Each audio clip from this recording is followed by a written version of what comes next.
All right. Welcome back, ladies and gentlemen. This is Dr. David Patrick Carey with Church of the Eternal Logos. And today we are going to make the case why the dramatic increase in Orthodox converts is not a trend, but a reality that's going to continue into the future.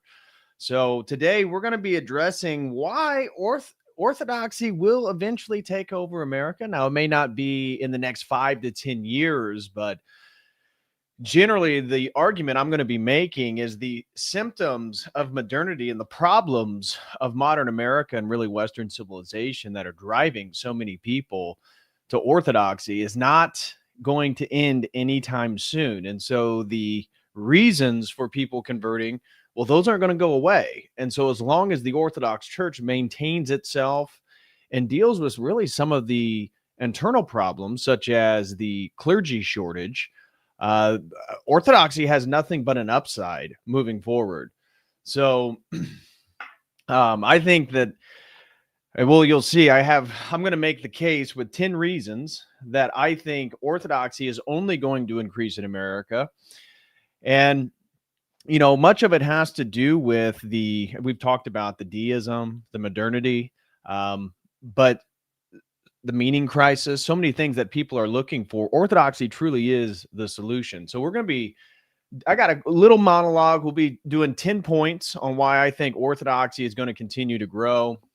And then we'll be looking at some of the recent articles, sometimes criticizing Orthodoxy. We'll be looking at one by Sarah Riccardi-Schwartz. It's actually an article that I was in. This was from July of 2023. It was a hit piece on Father Peter Hears, and because I have done much content with Father Peter here on this channel, I was included into that as let me quote accurately, guys. Let me quote the article accurately. I am a homophobe, transphobe, fatphobic, and ableist.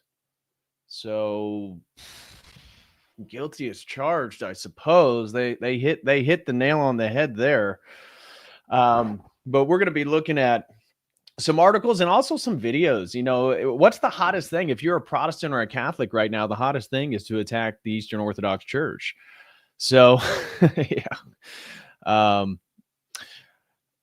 Somebody said, America will be Orthodox because I'm going to have 10 children and they will all be Orthodox when I get married, of course, and when and if my wife can handle that. Well, God willing, brother, I hope you do have 10 children. That's going to be part of why the sort of long-term generational game, I mean, much of it is in our favor. As long as we really don't destroy the momentum that we already have in America. And as I said, in the Western world, Orthodoxy is not just growing in the U.S., in Germany, Ireland, England. I know for a fact that it's growing. I've talked with a few people in Scandinavia, Sweden, Norway, Finland. It doesn't seem like it's as popular as it is in some of the other Western nations, but certainly in America. I am aware that it's also growing in Canada. But, you know, Canada's just usually just kind of off my radar. Is Canada of, you know, cultural significance right now? It seems like that game's already over. I mean, it feels like they've already reached the immigrant threshold. Correct me if I'm wrong. And I'm sure we got some Canadians in the chat right now. But when are we going to see DPH marry if children? Oh, when are we going to see a DPH army of children? Probably pretty soon. I mean, my wife and I aren't stopping the potentiality. So I could have my own little army here at any point. Are you talking about Canada? It's the Australia of the Western Hemisphere.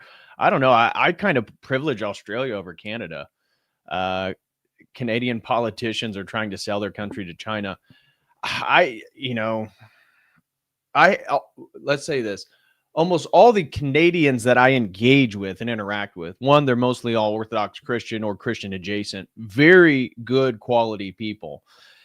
Canada, as a generality regarding the population, I just don't get it. I mean, it just seems so self-sacrificial. I get the sort of Canadian hospitality and the stereotypes of Canadians being so kind and stuff, but my gosh, the recent political election, it looked like it was all Sikhs. It was all Indians for every political party. It was like an Indian or a foreigner or a Muslim. It's like, come on, Canada, get your shit together. And I say that as an American who, New York City just voted for a socialist Muslim. But maybe that's going to be providential, right? Maybe that's going to be providential. And that's part of what I am going to be arguing in regards to modern America. Father Turbo made a comment that if Kamala Harris actually won the election, it would have been better for the Orthodox Church. And you're probably thinking, now, what the heck is Father Turbo talking about? Well, he's talking about how Orthodoxy spreads under persecution. And I'm going to eventually make this general point throughout multiple of my 10 points of why America will be Orthodox now and into the future. But Father Turbo is highlighting that, with the election of Trump, there is a sort of malaise of this sort of general Christianity, or that MAGA is a return to some sort of amorphous general Christianity, where the worse that the country gets, the brighter the Orthodox Church is going to be. And it doesn't mean we need to be accelerationist, right? I don't think that's spiritually advisable, or actually beneficial for especially people that already have children, that already have families, that have careers, to try to accelerate the disaster. But the disaster is coming, be it the financial crisis, being a housing crisis, be it a war, the rhetoric of Trump trying to sort of bait Putin into some sort of nuclear arms race. I mean, there's a lot of things going on right now, let alone Zionism, right? So that's the heart of the American empire right now, is Zionism. And of course, we as Orthodox Christians see much of what they're doing in a very apocalyptic eschatological lens. I mean, their Messiah is our Antichrist. The Greater Israel Project is satanic. The building of the third temple is a demonic institution that is going to be devoted to the Antichrist. So a lot of stuff that is going on. We as Orthodox Christians have the correct lens to look at it, but yes, the world's going to get worse. Doesn't mean we're accelerationists, but I think it is important, as Father Turbo highlights, that we need to realize that as things get worse, our star in American culture is going to get brighter and brighter and brighter. So I think there's a lot of optimism. We were talking about this. Shout out to the Logos Academy. If anybody's interested in joining our Logos Academy, we just had a think tank this past Wednesday, and we had a bunch of guys in there. Sorry, ladies, it's a men's only Orthodox community. You don't have to be explicitly Orthodox. You can't certainly be anti-Orthodox or anti-Christian, but we do have a few people that are inquirers. They're not actually Orthodox yet, but we were doing a think tank this past Wednesday, and one of the topics that kind of took over the conversation for about an hour and a half was exactly this, and how we as Orthodox Christians can begin to build parallel communities and really build a parallel system to the American system, while also being inside and operating within the confines of American culture, so we can get more people. And what does it mean? You hear this rhetoric, you even hear it in America First. So more of some of the Groypers or some of the Christian nationalists, which I am a nationalist, I am a Christian. But Christian nationalism, what exactly is Christian nationalism? Does it mean that we're all Protestants? Do we all just go to, Billy Bob's church and we can believe whatever we want to believe as long as we claim that we're Christian? Like, what exactly is Christian nationalism? And I posed a hypothetical thought experiment to somebody, because my belief, and I would argue this is sort of an Orthodox disposition towards the sanctification of a nation, is we really aren't interested in sanctifying the democratic Republican system of American politics and taking, take a hold of the power structure that is and sort of remake it in our Orthodox image, because that would fail. Why would it fail? Because the nation itself doesn't reflect our values. And so that's where I would disagree with some on the right-wing sphere that are some of these Christian nationalists that think, oh, well, we just need to win elections and we just need to take over, the republic itself, and that we can just turn it into a Christian nation. Well, what does that mean? Because I'm an Orthodox Christian, and my Christianity doesn't jive with other people who are under the same nomenclature as Christians. And so from an Orthodox perspective, the only way to make America a Christian nation is to win the hearts and minds of people. You see, we get an Orthodox America when we have America that is majority Orthodox Christian. That's the only way that we actually win the battle. And I think that helps sort of reframe the focus, that we're not interested, even the monarchy. I am more monarchist and more monarchical than ever, my support for democracy. I think really, I don't know, since I've become Orthodox, my faith in democracy or any sort of modern political orientation, could be fascism, could be socialism, could be communism, could be, whatever system that you want to think about, essentially since the 19th century forward, since the fall of the European monarchies and the movement towards full modernity, right? That was the whole point with World War I, is that's the end of the European monarchies. That is there's still a sort of refuge, a remnant of the pre-modern world in Europe. And that's what World War I was about, is destroying that remnant of the pre-modern world and forcing everyone to get into these parliamentary, democratic systems. But as we see, that's a total failure. And so I'm all in favor of a return to monarchy. But how do we do that in America? Well, it's not going to happen overnight, and it's not going to happen probably in our lifetime. So the idea of America becoming a monarchy, as I've seen some of the ortho bros online discuss, it's like, guys, come on, think realistically here. That's not going to happen. That's not going to happen. But what can happen, and what should our focus be, is continuing to evangelize. We are winning Christian apologetics right now. We're winning the apologetic sphere online.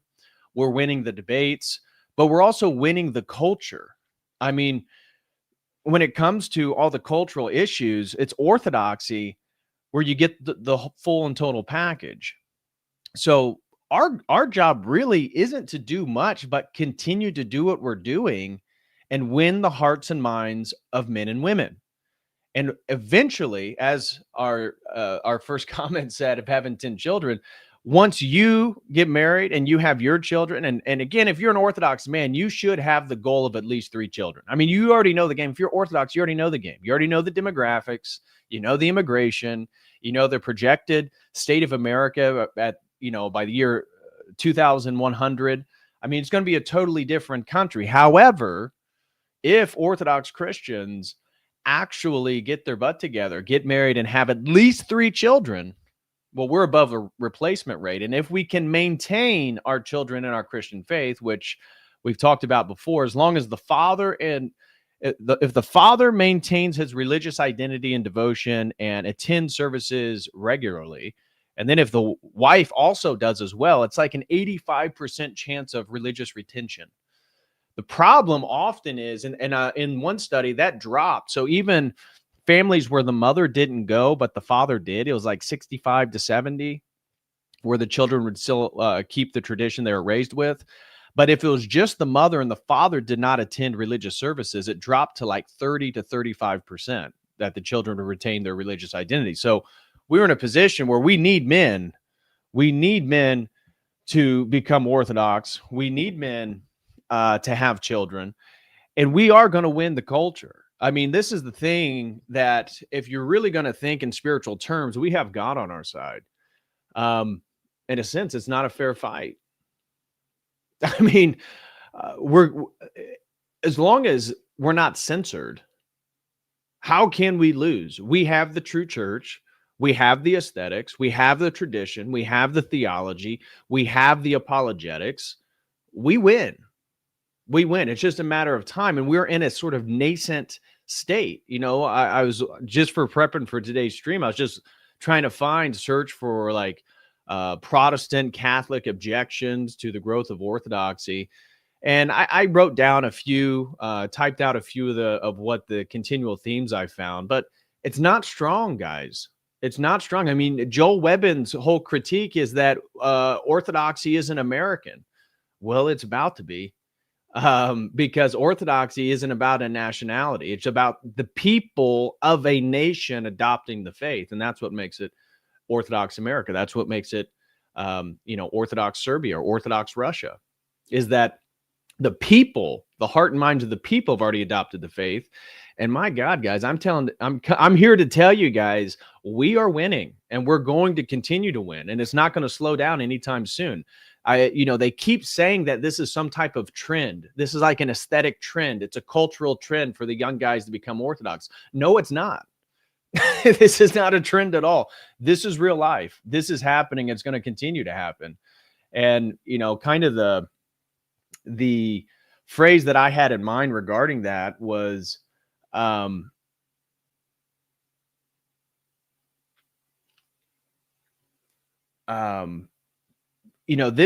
what's happening is less of a trend and more of a reaction to the current state of America, right? That's the whole thing. That is my general thesis. Whenever you hear the Protestant or the Catholic say this is some type of cultural trend, it's new, it's novel, people haven't heard about orthodoxies, it's foreign, it's Eastern, it's ethnic, these things, it sort of has a mystique around it.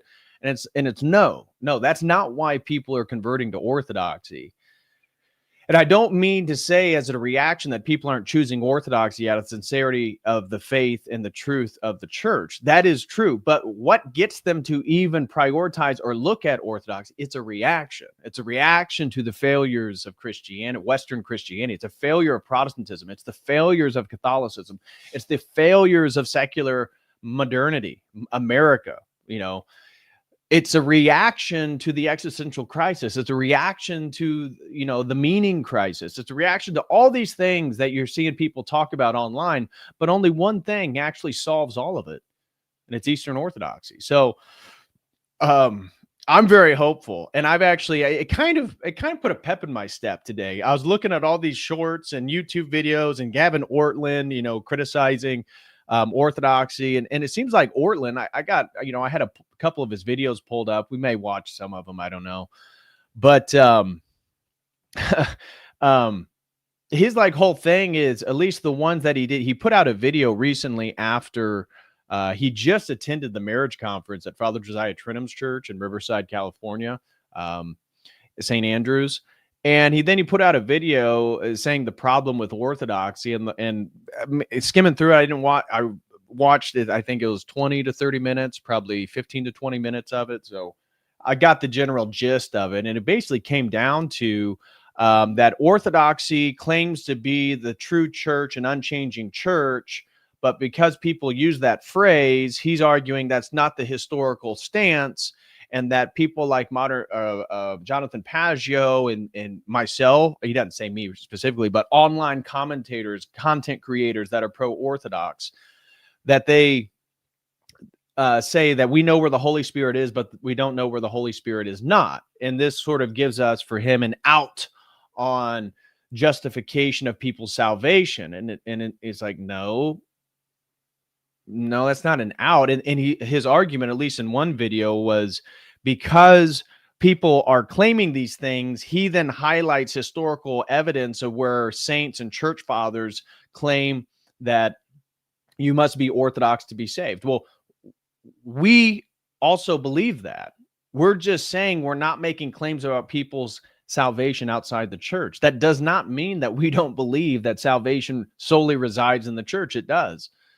But God understands people context. That is not some out. That is not some novel innovation. And he's trying to make the argument that people who claim we know where the Holy Spirit is, but not where it isn't, is basically taking orthodoxy and representing a Protestant soteriology.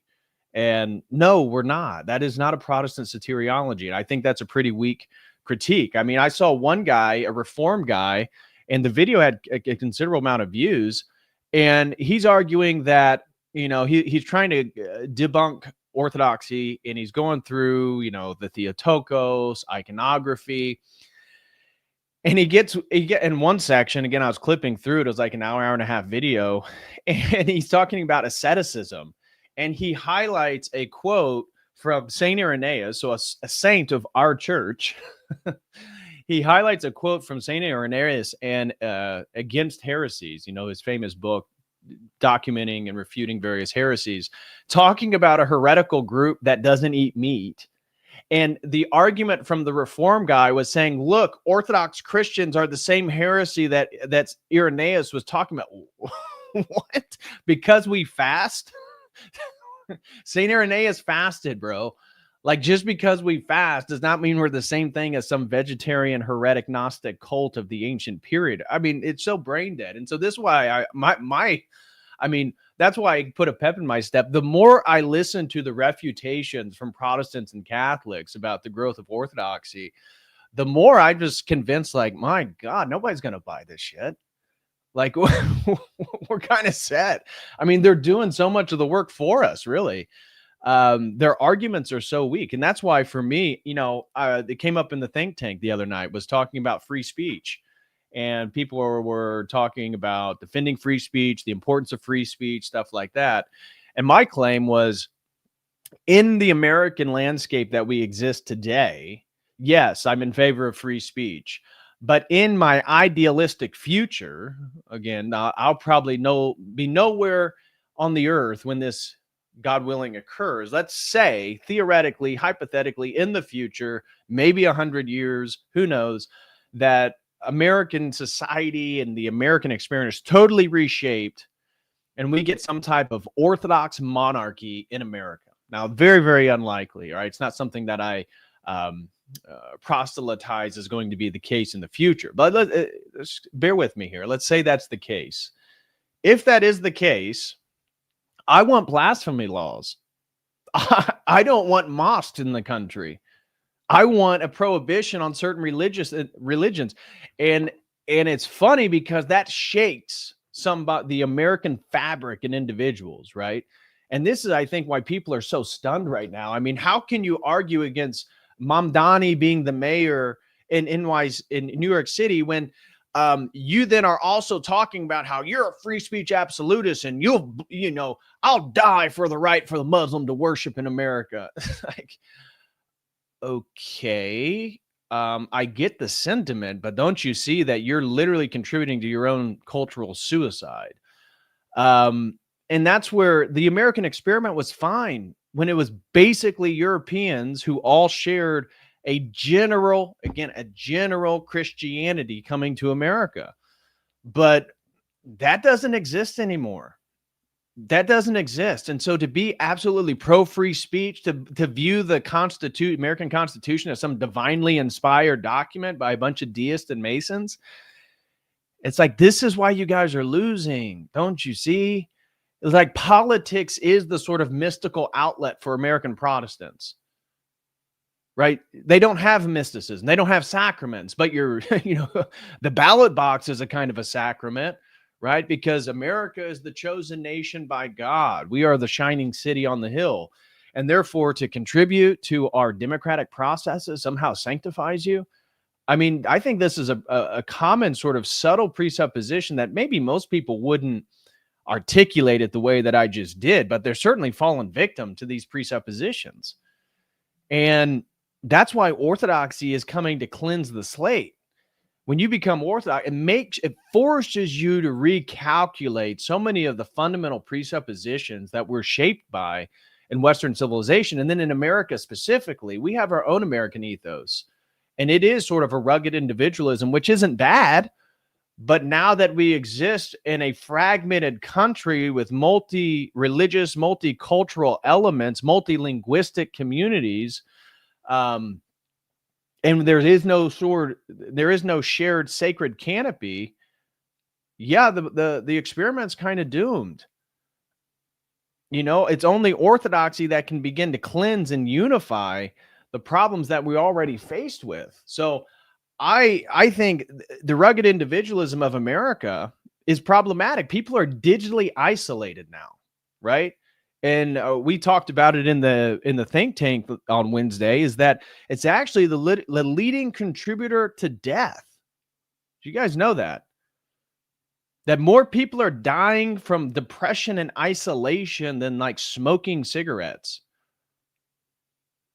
So in a sense, now this is sorely reframing it, but the biggest contributor of death in America is the lack of community.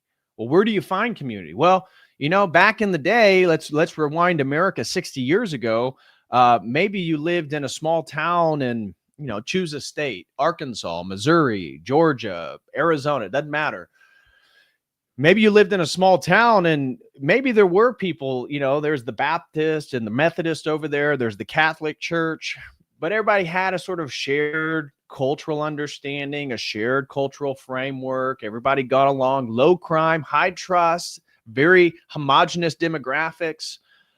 We kind of got away with the American experiment then, right? We got away with it because we had ethnic and at least a general theological presupposition that unified the nation. And then we had an understanding of our history that for better or for worse, that George Washington was the first president, that Thomas Jefferson was a deist, founding father who had incredible insights and was very, very intelligent and well-to-do in his mid-20s. And it's amazing what the founding fathers did. And these were then cultural heroes. The South built statues to Stonewall Jackson and Robert E. Lee. But we saw with the BLM, like that America doesn't exist. That cultural canopy no longer exists. There's nothing that unites us. And so the rugged individualism that once was a pride of the American ethos now is the thing that's actually killing people. And you can see that this entire American experiment has been flipped on its head. And that's why Orthodox Christianity's growth in America is not going to slow down, because the American experiment is doomed to fail. And all these points that I'm getting ready to highlight in my 10-point reasons why America will be Orthodox, those aren't going to go away. And it's only going to, as the country gets worse, things are only going to aid and abet our tradition. So I got 10 points. I'm going to dive into those real quick. Smash that like, guys. Thank you very much for being here. Do you have any questions or comments? Feel free to support the stream on YouTube if you prefer to use YouTube. And if we can we get some gifted memberships going, guys? Can we get a train on some gifted memberships, even if it's just one? Help out the community. If you'd like to join some of our think tanks, again, we got a men's only community over at the Logos Academy. This is a men's only community for Orthodox Christian men. We get into, again, you don't have to be Orthodox, but you certainly can't be anti-Christian or anti-Orthodox. You'll get your ass kicked out real quick. But this is a community of men where we literally do deep dives, philosophical readings, theological readings, deep discussions. If that's something you'd be interested in, along with all the exclusive video content and, study guides and stuff like that, you can get all that there. If you're interested in sponsoring a stream, we got some great sponsored streams I'm going to be diving into next week. I'm going to try to put a stream together. This is not sponsored, but I need to give a shout out to Jim Bob. So Jim Bob actually texted me one night and asked me if I'd ever done a deep dive into what is a Jew. And I did not. So my goal is Sunday or Monday, but hopefully Sunday, I'm going to put a stream together. It's going to be a deep dive on looking at what is a Jew. What is a Jew, before Abraham? Did they exist? What is a Jew during the Old Testament after Abraham? What is a Jew after Christ? And what does it mean to be a Jew in the 21st century? And so I'm going to put a stream together on that topic, hopefully Sunday, if not Monday.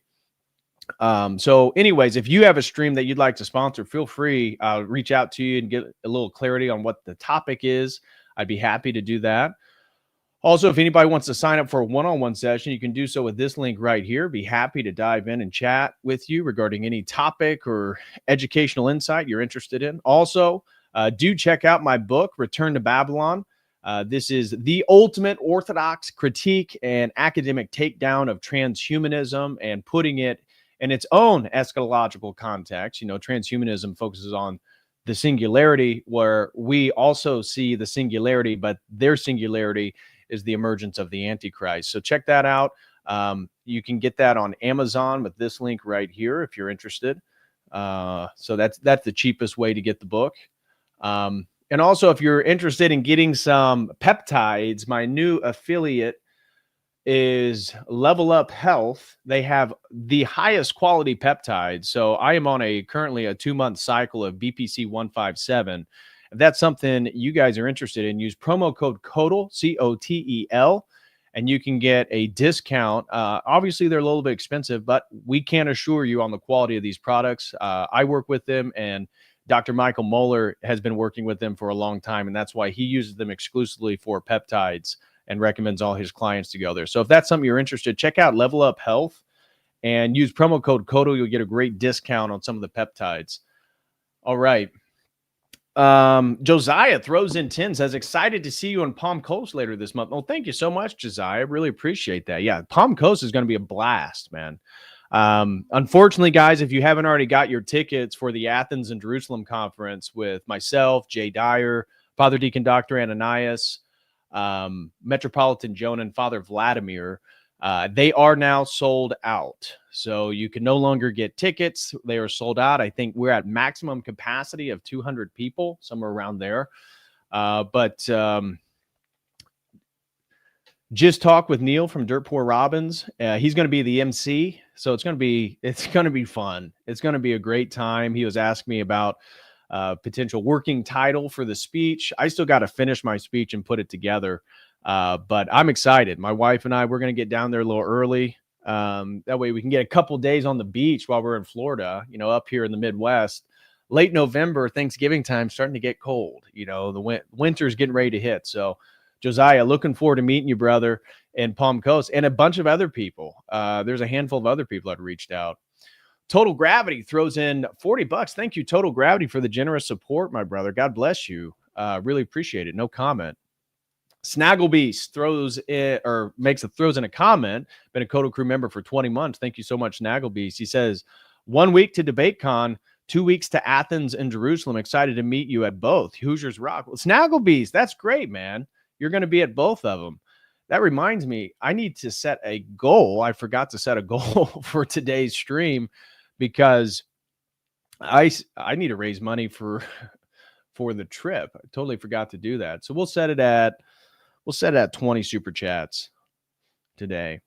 So if anybody wants to support the work, again, all the money we're raising that you're generously supporting me with today is going to go to our trip. I still got to get my rental car. I got a bunch of books I'm going to be taking to Florida, and I don't want to pay for another suitcase. Although I could. I don't know. We may just drive. I haven't decided yet. But anyways, looking forward to meeting all you guys. And if you're interested in person, we'll be signing books if anybody wants to buy one there. So, okay. I just got the goal up. Coleman B throws in 5, says, how many of my Protestant friends who were apprehensive of EO at first have been coming around to the church? Yeah, it's going to continue. I'm getting ready to lay out my 10 reasons why this isn't going to stop, right? Despite, to the umbrage of Protestants and Catholics, but mostly Protestants, right? Because if you're a Protestant in America, you can feel you're losing the culture, right? You're losing America. This is why, they're not super pro-Catholic, but they're definitely more anti-Orthodox than they are Catholic because we're not Western. We're not part of the historical identity of America. But as I'm going to be making the point, this is all God's providence.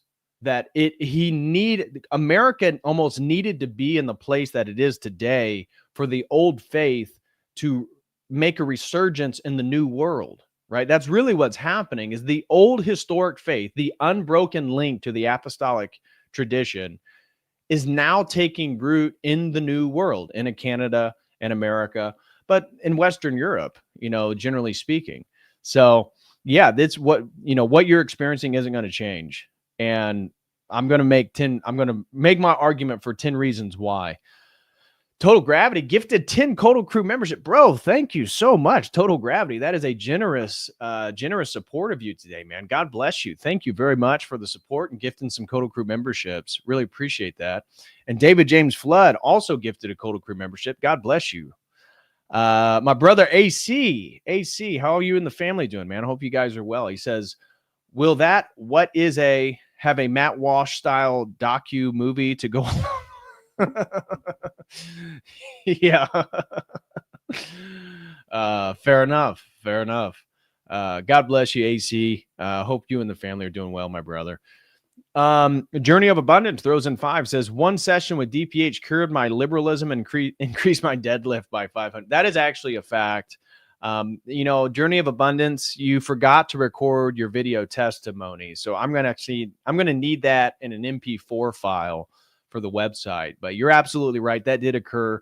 I thought it was actually 600% increase, but I could be wrong. Maybe I have a faulty memory, but Journey of Abundance, God bless you, bro. Really appreciate it. Oh, Robert's actually from our Logos Academy group, says, just returned from my meeting at Annunciation. I'll be at liturgy tomorrow morning. Glory to God, bro. You don't want to know the irony? And I don't want to get, let's just say Robert is inquiring into Orthodoxy from the Protestant faith. And he is a gentleman who is very sincere about his faith and very knowledgeable about his faith.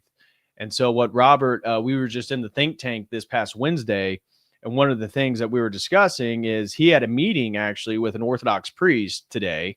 And that's what he's talking about. He just got returned from meeting with the priest and saying that he's actually going to be at liturgy tomorrow. That's a big deal. So Robert, glory to God, my man. It's great to hear that. You must have had a good experience over at the Annunciation Cathedral there. So, all right.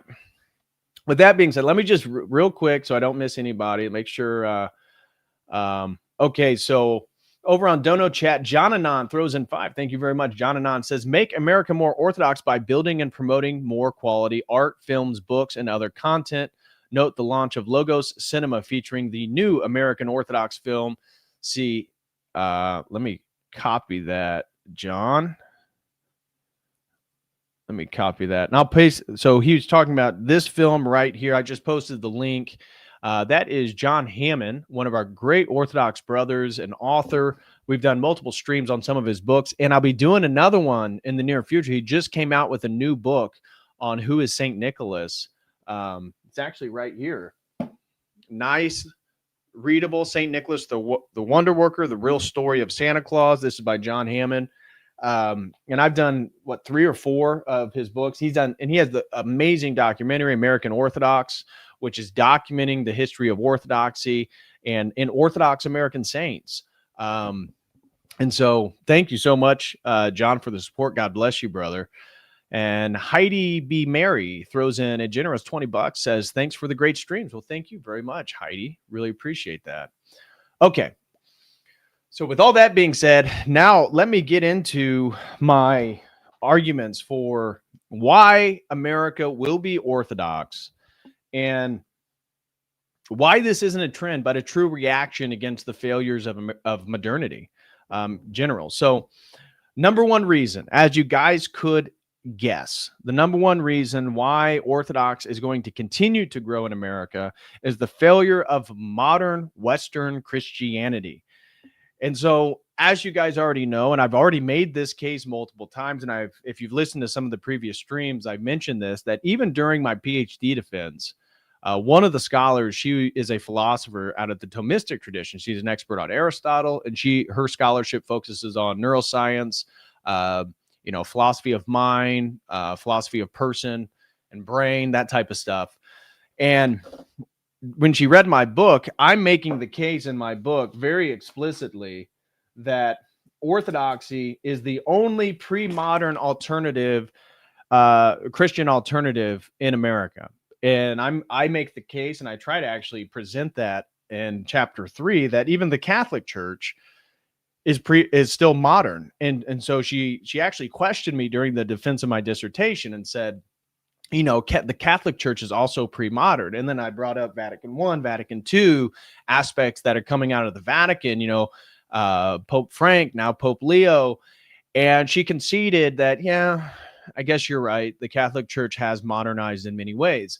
And so if modernity is the problem, a pre-modern solution is the only answer. And so modern Christianity is filled with modernism. Modern Christianity is filled with liberal theology.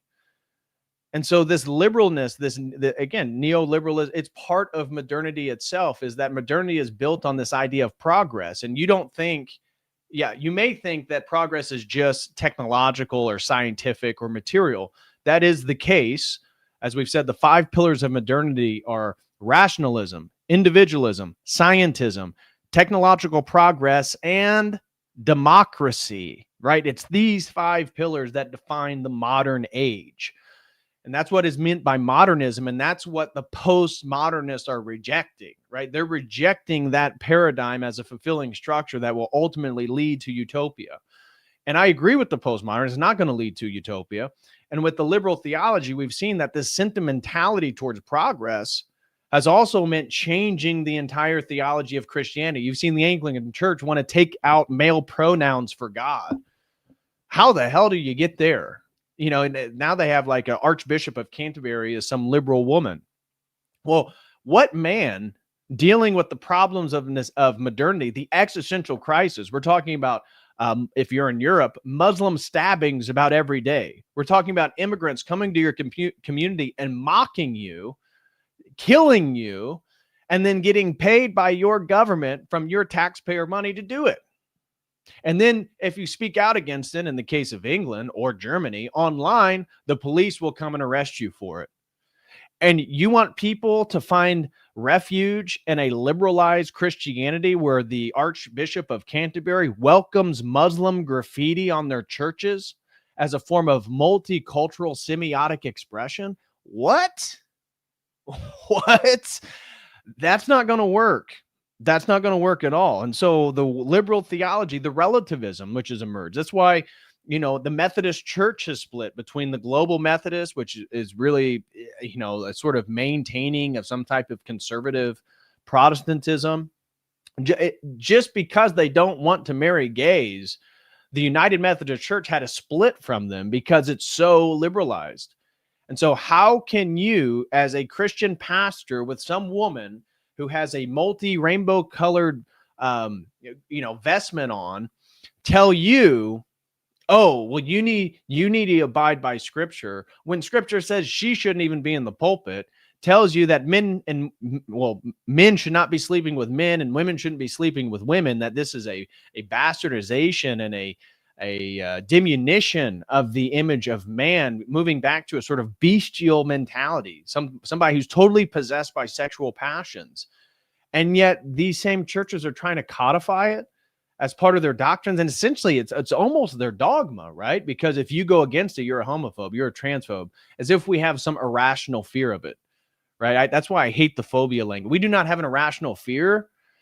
We are just against the idea of men sodomizing men, and somehow that's equal to me and my wife's sacramental marriage. It's not the same thing. Sorry, that's just the case. And so you have liberal theology, relativistic epistemology, relativistic morality. There is no unifying characteristic to Western Christianity. There's no unifying characteristic to Catholicism, except some sort of remnant submission to the papacy. I mean, what is it that unites the sedevacantists from the super, neoliberal or super liberal, progressive Novus Ordo priest and parishioners? That they both have some type of fidelity to the papacy. That's about it. Is that true unity? Is that a true theology? And so this is why in Protestantism specifically, but we're seeing this in the Catholic Church too. I mean, even in the Vatican, you're seeing circus performers to try to present the faith. I mean, remember with Pope Francis? You guys seen the videos, right? Where Pope Francis is sitting there watching these male circus performers, and it has this weird erotic vibe to it, and you're like, what the hell is going on here? Well, worship has become entertainment in the West. And so because of the failed theology, because of the failed epistemology and morality, what do you get? You get a sense of sort of gratification through an entertainment type of worship, thereby no longer delineating your worship on Sunday from you sitting down and watching a Netflix documentary later that day. You can sip your chai latte, you get the lights, you get the music, you get the electric drum set on stage, you get the feel good sermon, or maybe it's more of a, let's say it's a more reformed conservative sermon. Okay. But it's still all entertainment. Like, people are going to churches to be entertained. when in history is that the purpose of the church? So my point here is that modern Western Christianity has entirely failed. I truly believe, and I talked about this with Cleave to Antiquity on his channel. I mean, is it going to exist in 200 years? Is it going to exist in 100 years? Certainly not at a substantial demographic level. It can't. Protestantism is going to be washed away with the times because there's nothing for it to hold on to, because they don't have the unified ethnic and religious communities they once had. And now they can't even deal with the precepts of modernity and the failing of the American project. So what are they going to do? It's going away, guys. We talked about with the average age of attendee, it's going away. I mean, the only Christian forms that will probably truly be present in America, if America still exists in 100 to 200, 300 years, maybe some type of Pentecostalism, because that is still growing like wildfire in Central and South America and Africa, especially sub-Saharan Africa, because they can mix the ecstaticism of Pentecostalism with their own Afro-pagan, animistic religions. So Pentecostalism may still be here. I mean, I suspect Mormonism will still be here. Mormons aren't Christian, of course, but it's going to be Catholicism and Orthodoxy. And I don't see, me just looking and prognosticating into the future. I don't see Catholicism really going to stand the test of time. It's just, is it really based to be Catholic anymore? I mean, they have to defend the things coming out of the papacy like every other day. Is Catholicism really trad? I mean, but Pope Leo is trying to make some type of, trying to extend some type of olive branch to the trad Catholics. But Pope Francis was quite clear. He didn't want them in the church. So to me, Catholicism, Western Christianity in general has failed, and it offers no out to the existential crisis of modernity because all of them are modernist projects. You can say that the Catholic Church in origin was pre-modern, but with the influence of Renaissance humanism, with the influence of the Enlightenment, scientism, Vatican I, Vatican II, the Novus Ordo, Mass, like this is not a pre-modern faith anymore. This is entirely within the confines of modernity. And so number one reason why America will be Orthodox is that Western Christianity has failed. It's failed. It's over. It's not winning any future battle. The only thing that I would say is maybe all these opposing this Western Christianity, one possibility in the future is that it will sort of amalgamate itself into some sort of unified entity, which will set the stage for people to bow their knee to the Antichrist because it's already filled with all the worldlyism. I mean, and half the Protestants are Zionists, and they're literally aiding and abetting the coming of the Antichrist because they have a false theology. Again, because it's already failed, they have a false theology. The theological foundations of their systems themselves have failed. So, number one, the failure of modern Christianity. Number two, my second reason why America will be Orthodox is there is a hunger for transcendence in a secular age. This is the whole principle for my book, Return to Babylon, is that in our secular age, and what I refer to as the post-secular age, meaning that secular ideologies no longer function as something distinct from a religious ideology or theology, that now in our postmodern, post-secular state, they are operating on equal footing, that communism can be viewed as a religious orientation just as much as Buddhism can be, because they fulfill the totalizing meta-narrative of meaning within people's lives and become the foundational lens in which all things are perceived by. So from that perspective, what are going to be the two battling narratives for human transcendence? Because that's what people are yearning for when they're watching Star Wars, when they're watching the modern Marvel superhero movie. What is the premise behind all of it? It's the idea that we can transcend our limitations. And really, there's only going to be two options. There's going to be transhumanism, where through material amalgamation, you will transcend your biological limitations. And in their false promise, their demonic promise, they're going to say that you'll be more than you've ever been. You'll be a cyborg that will be omniscient. You'll be immortal. You'll be able to heal yourself. You'll be able to do all things. Maybe you'll even be spacefaring. So it's just this appeal that the transcendence is just transcending the confines of your mortal biological entity. That's the transhuman transcendence. But my argument is that's going to continue to grow. Transhumanism is on the rise. Despite what people think, there's so many people out there criticizing transhumanism, and I'm one of them. But one of the things people don't appreciate is that it is a compelling narrative for people. If you adopt the precepts of secularism, transhumanism is a compelling narrative for a religious mythos inside your paradigm. What is the alternative methodology for individual or collective transcendence? It's theosis, it's orthodoxy. And so moving forward in America, the narratives about transcendence, spiritual transcendence, I truly believe are going to be the Orthodox doctrine of theosis and transhumanism, because transcendence and spiritual deification are not central cores of Western Christianity, which I already began with, has already failed. So Western Christianity is kind of out on the ends, and the two narratives then that are going to compete about what it means to transcend is going to be Orthodox theosis, which says your biological entity, yes, it's going to die. Yes, it's going to age, but that is part of spiritual growth. You cannot pass through the door of eternity without dying, because that's what Christ did, and we follow Christ. And that is a totally different perspective than doing anything and everything you can to not die.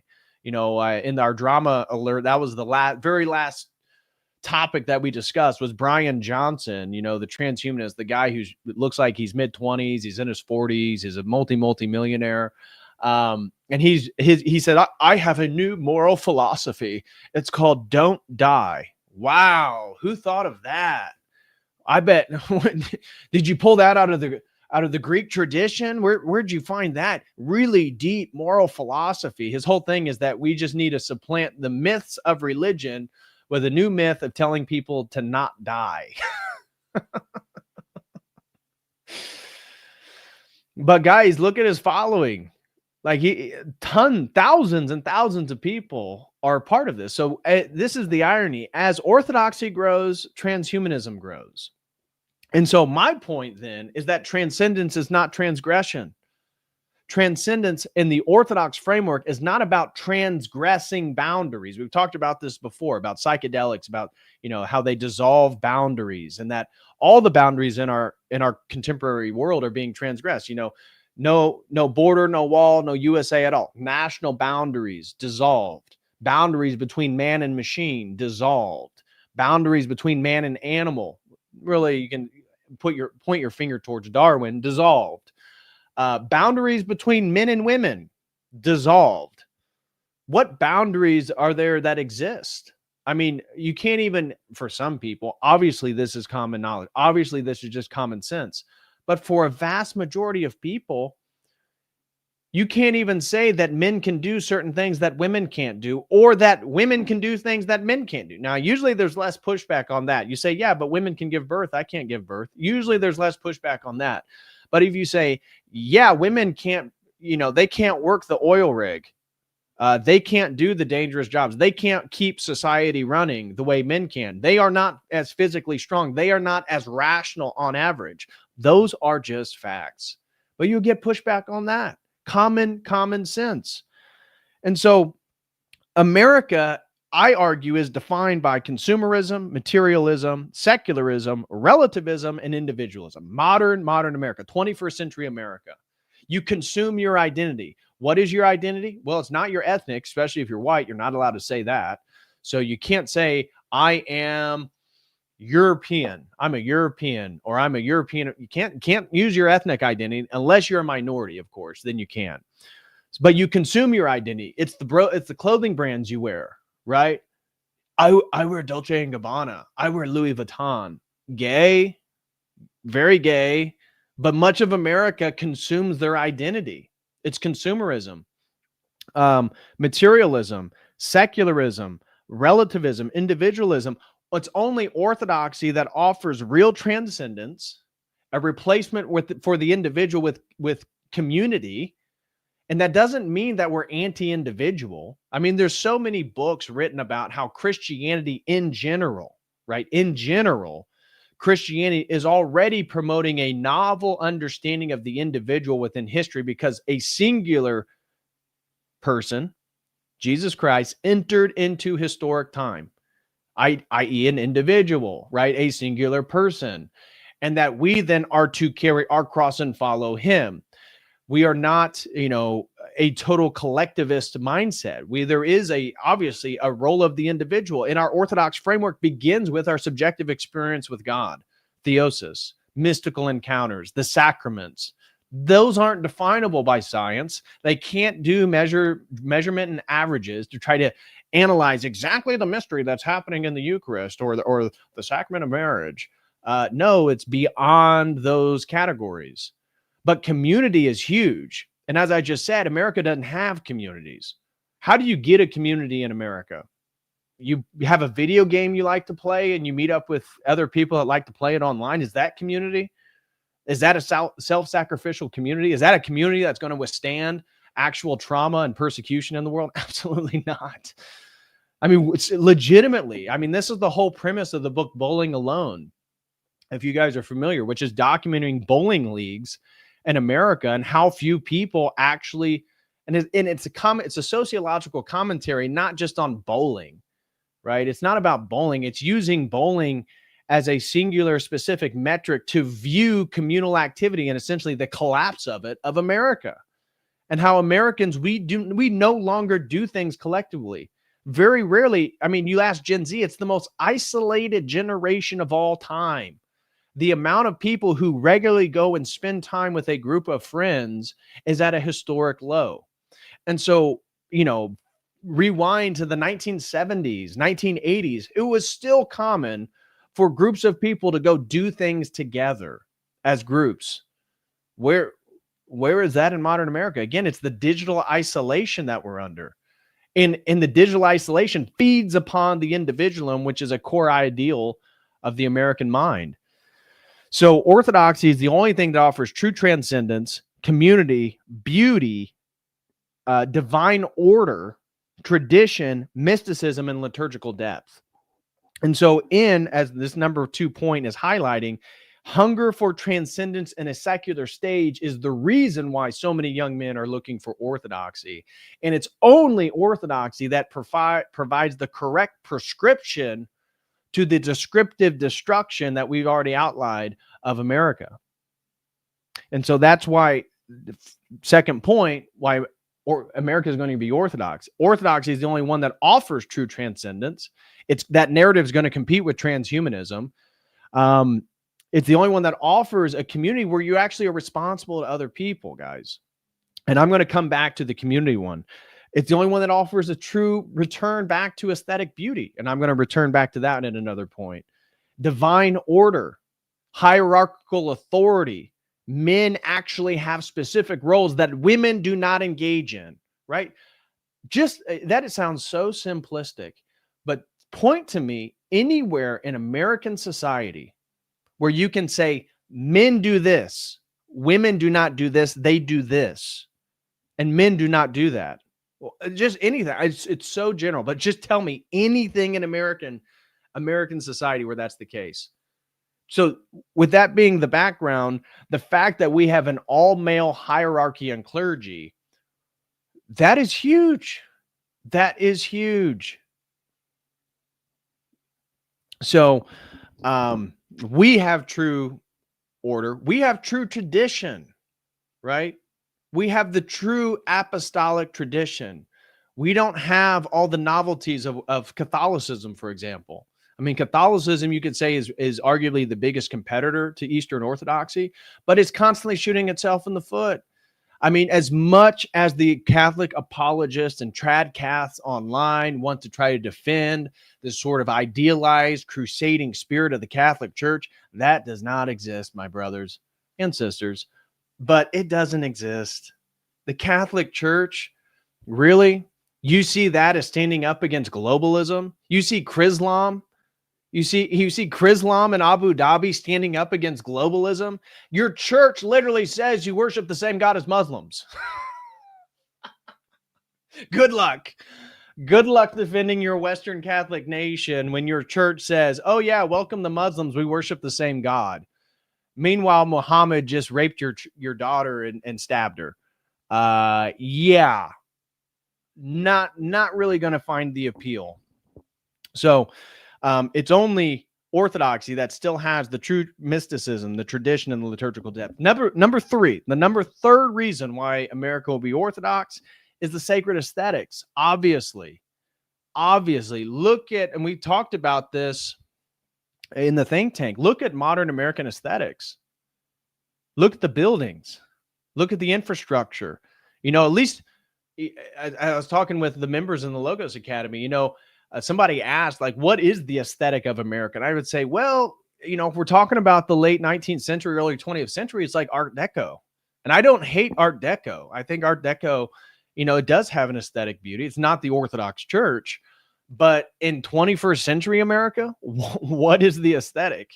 I mean, can you really see an aesthetic difference between, the USSR and their blocky square buildings to try to get as many people in an allocated space as possible with modern America? No, it's the exact same thing. It's the minimalist utilitarian approach to aesthetics and architecture. That is America. That was the USSR. It's the same damn thing. There is no beauty in America right now. Show me where that is. And so we worship with all five senses. Taste, touch, smell, hearing. Taste, touch, smell, hearing. What's the fifth one? Feeling, touching. No. Taste, touch, smell, hearing, seeing. Oh my God, I'm an idiot. God forgive me. So third one is because of the aesthetic and because of our understanding, we actually engage in God with all five senses. We actually participate in the full aesthetic and re-sanctification of the human figure, of the Imago Dei. We have the incense, we have the chanting, we have the iconography, we have the vestments, we have the historic continuity. Now, some people, and this is really aimed at the Protestants, that is a form of aesthetic, believe it or not. Your ecclesiology, this is the death blow to Protestantism. If you're doing a debate, the ultimate death blow, you can debate sola scriptura, interpretive authority, all this different stuff, but show me the Protestant church that existed in the first century. Show me the ecclesiology of modern Protestant church. Choose one that existed. I don't care if you choose High Lutheranism or Anglicanism. Show me the Protestant church that their ecclesiology was present in the first century. It doesn't exist. It doesn't exist. And so people find a beauty in the historic continuity of tradition. And I think this is why we're getting so many Catholic converts as well. It's not that Catholics don't have their own aesthetic beauty, because they do. I myself like the Gothic architecture. I like the Gothic vibe. I've been to Europe. I like, the Catholic churches it's very, very beautiful. However, look at the Catholic Church now. Look at what it's doing in the world, and look how it's breaking from the historical continuity of its own foundation. That has its own sort of failure of a sort of intellectual aesthetic. Orthodoxy has it. We have a historic continuity, and beauty is sacramental and mystical in our faith. Beauty is a way in which we can directly engage in God, and it's something that each one of us are called to produce. We produce beauty in our families. We produce virtue in ourselves, which is beautiful for the world. We are called to produce beauty in the world. And that's a huge difference. That focus of beauty actually being sacramental, right? We don't want a pastor with his new Jordans on, with his blue jeans and his new, Louis Vuitton t-shirt on with the gold chain. That is not beautiful. That is not harmony. That is not true aesthetics. That is modernity. And so because of these sacred aesthetics, to exactly John Hammond's point, art is an opportunity right now. If you are a craftsman, if you are good at woodworking, if you are an architect, if you are a painter or an artist or a drawer or whatever thing you do, if it is an artistic expression, you need to develop that skill, because we need you. We need you because, as we talked about, you've heard me say this 1,000 different times, this sociological theory called the sacred canopy by Peter Berger. It's in this book right here, The Sacred Canopy. And to boil this whole book down for you, the elements of a sociological theory of religion, is he's arguing that there is a process called legitimation, and it builds what he refers to as the sacred canopy, a canopy in which people under any nation live within. And it is the legitimizing process in which we externalize ideas, concepts, heroes, folklore, myths, religion, theology. It becomes objectified, and then other people can see it as an object in our culture, and then they internalize it, and then they themselves externalize it. And this feedback loop, this process of externalizing, objectifying, and internalizing is the thing that builds a shared canopy of society. Well, we get to compete in the construction of a new canopy because the American experiment is done. Right? There is no shared canopy in this country. There is no reconciling our differences with people like Mom Donnie. Even, you can make an argument of why it's logical why people voted for him regarding the failures of the Republican and Democratic Party. Okay, that aside, people who hate you as being a white Christian in America, it's very little space for reconciliation at this point. I mean, when people are chanting no border, no wall, no USA at all, it's very difficult for reconciliation to find a middle point. The sacred canopy is totally torn. And so if you are artistic, you can, again, be inspired by the beauty of the church and then re-externalize this to the world as a part of your own evangelism. Right? You don't have to do debates to evangelize orthodoxy. In fact, orthodoxy, number one, doesn't even spread by debates. It spreads by encounter of people being orthodox, right? Which may be a good Orthodox man is in a debate, and then people are interested in his ideas or why he's the way he is. But generally speaking, and I know in our modern age, debate is huge, right? All these online debates are huge for getting people exposed to orthodoxy. But the thing that really converts a person is them actually engaging with an Orthodox Christian and seeing who they are, especially men. So this is an opportunity. If you're an artist, we have the most beautiful form of Christianity. We do. I will take a beautiful Byzantine Orthodox cathedral with Byzantine style iconography, and maybe you prefer Russian or whatever. Choose whichever flavor of Orthodox aesthetics you prefer, and compare that with a modern Catholic church or a modern Protestant church. We win, guys.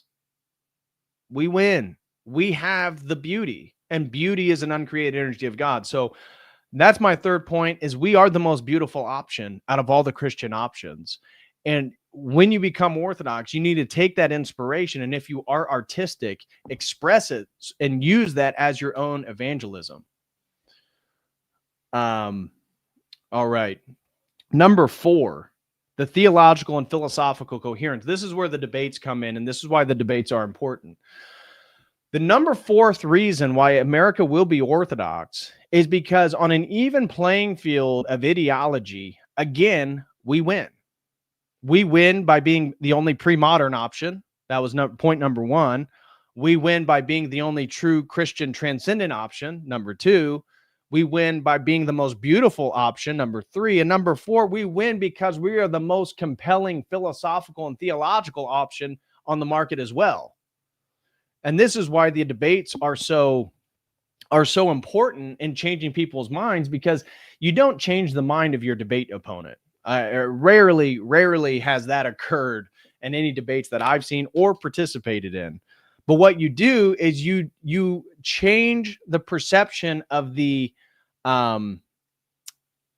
viewer who's kind of just sitting there. Maybe they don't have a strong opinion. You know, like when I do a debate, obviously in the debates that I've done, and I know this is true for Jay and a lot of our Orthodox brothers, you have a significant swath of the chat who's already Orthodox, you know, and they're already on the same page with you. They're on your team. But whenever you do a debate, there's a handful of people that really aren't on any team. Those are the people you're trying to get in a debate. It's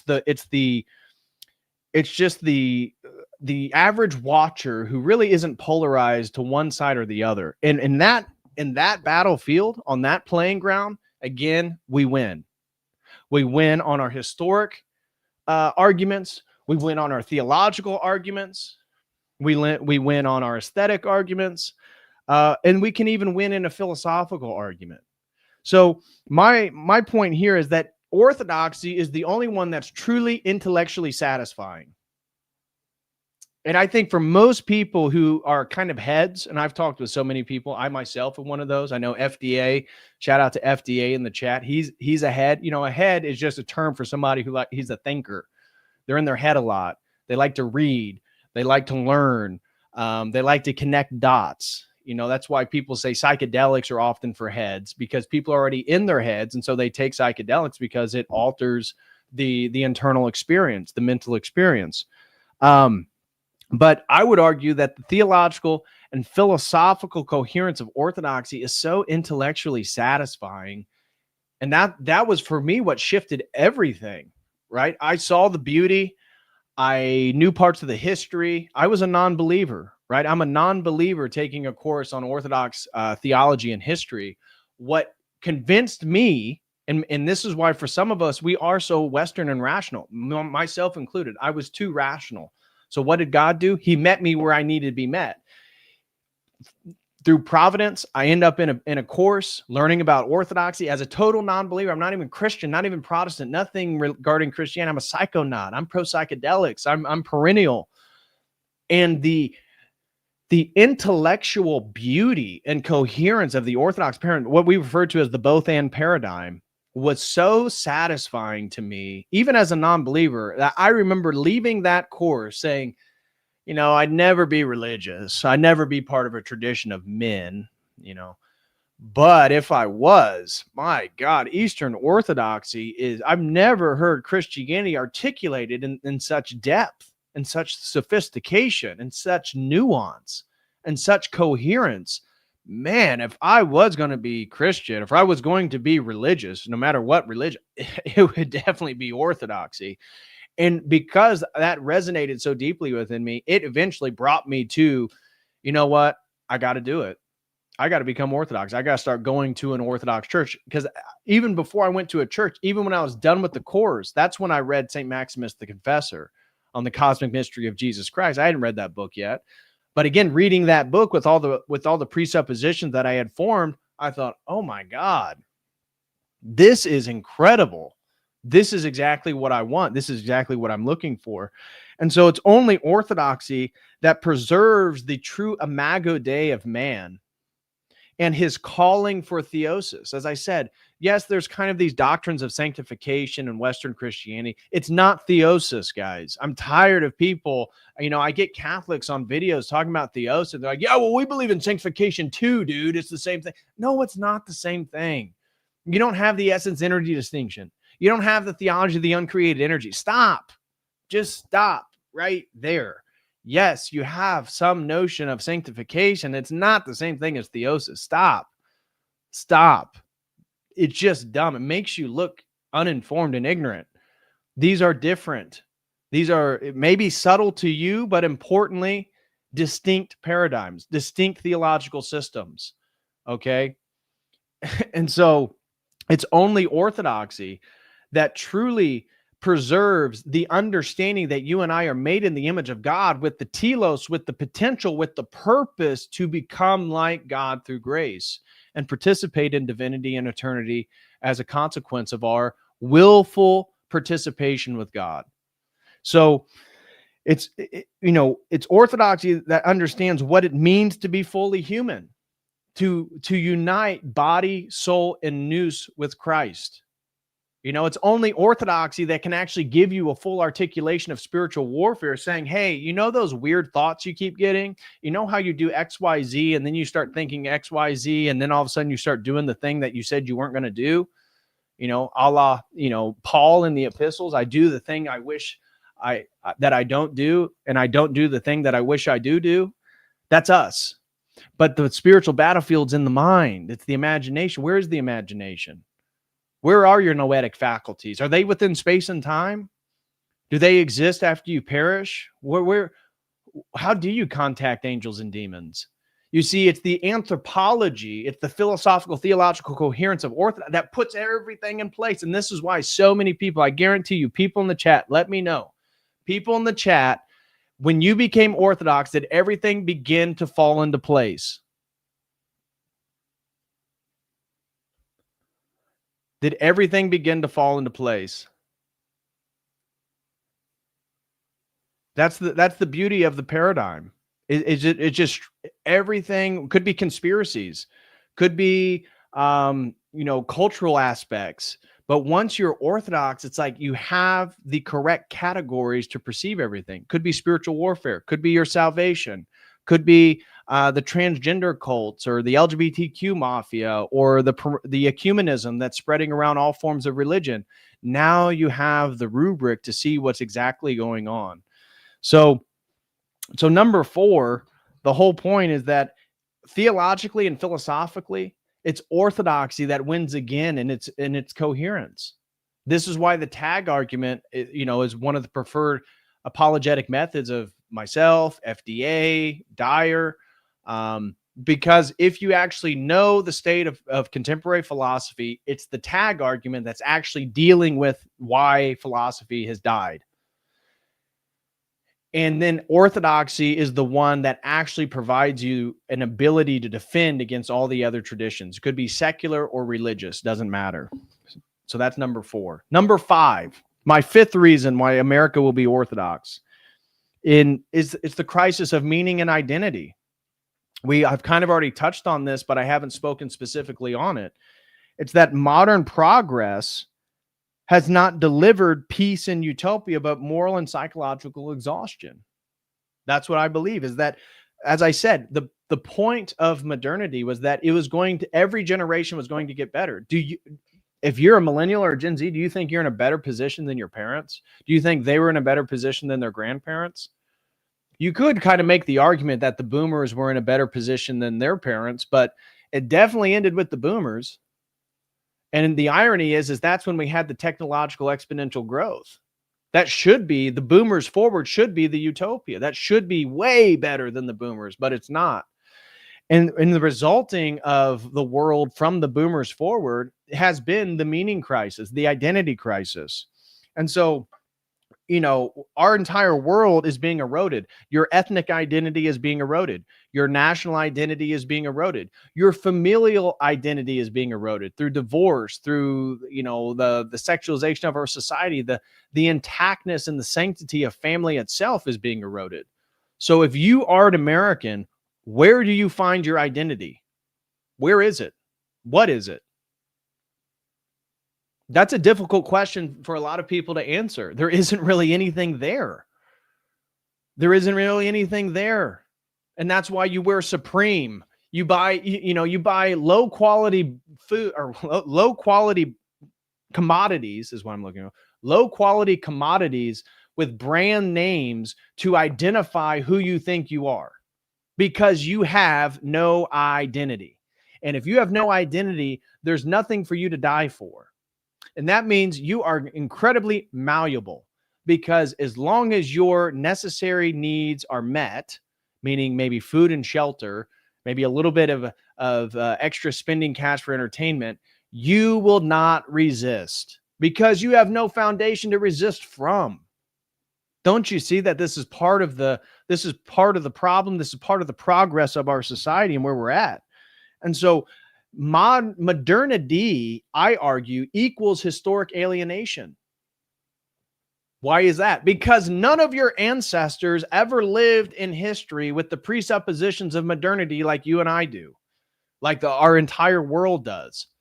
And so because of that, we are historically alienated from our own people. We are historically alienated from the human experience of the pre-modern world in which we actually believed in mystical realities. We witnessed miracles occur. We saw God work in the world. And the modern American doesn't live in that reality anymore.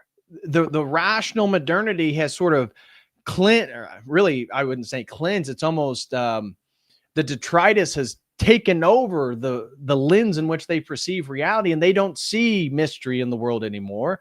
And if there is, we're told science is going to uncover it. It's going to explain it. Well, now we are literally ethnically and nationally and religiously alienated from our ancestors. Where the hell do you get identity? Typically, your identity was given to you. If you existed in a pre-modern world, your identity is given. Where were you born? Oh, you were born in Serbia. What language do you speak? Oh, you speak Serbian. What religious are you? Oh, you're Serbian Orthodox. That's your identity. Doesn't matter where you go in the world. Doesn't matter if you move to China and get Chinese citizenship. You're not Chinese, right? So we live in a country in America and England. I just saw that was going viral today in England that there was a veteran war hero who was crying on live television because he said the England that I fought for no longer exists. That this is worse. Essentially, this is worse than the potential outcome of him not fighting in the Second World War. And then you have all these people, these Indians and Asians and all these people saying, well, I'm English. No, you're not. You can say you have English citizenship. You have UK citizenship or something. You're not English. And every time immigrant communities come into a predominantly, let's just be factual here, it's mostly white European nations or formerly white European nations in the case of America and Canada. But immigrants come there, and because of our magic dirt theory, they are equal identity as you, even though they themselves will say, no, I'm Indian, I'm Hindu. No, we celebrate the celebration of lights and Diwali and fireworks going off. Like, no, that's not the same thing as me. I'm not going to, we can't allow for immigrants to, again, take the little bit of identity we even have left, which is just secular nationalism, right? That's all we're saying is that maybe ethnic or secular. In America, it's more secular nationalism, sort of a white identity majority. But in the case of Europe, they have real ethnic concerns. There's a thing called a German, and a German has an actual, a sequence of their DNA that identifies them as German. All the Turks and the Pakistanis and the Afghanis that are in Germany, you're not German. I don't care if you're fluent in German. I don't care if you were born there. It's not the same thing. And so we exist in a state of a crisis of meaning and identity. And so Orthodoxy is the only thing that offers, as I said, a pre-modern continuity with the apostles, our church fathers, and our European ancestors. Because at one point, even if they were Catholic or Western, they existed in a pre-modern world. They perceived the world in pre-modern terms. And so Orthodoxy, I argue, is a coming home. That's why we tell people, welcome home, welcome home, welcome to the church. Hey, I just got baptism. Glory to God, brother. Welcome home. What are we meaning by that? That it truly is a welcoming of home. It's a realigning, as I said, with Cleaves to Antiquity. It's a realigning of our ancestral lineage. That's how I felt when I converted to Orthodoxy, is that my family is mostly of English, Irish, some German background. Okay, that's my ancestral familial line. They were Protestants. I have multiple Protestant pastors in my dad's family tree.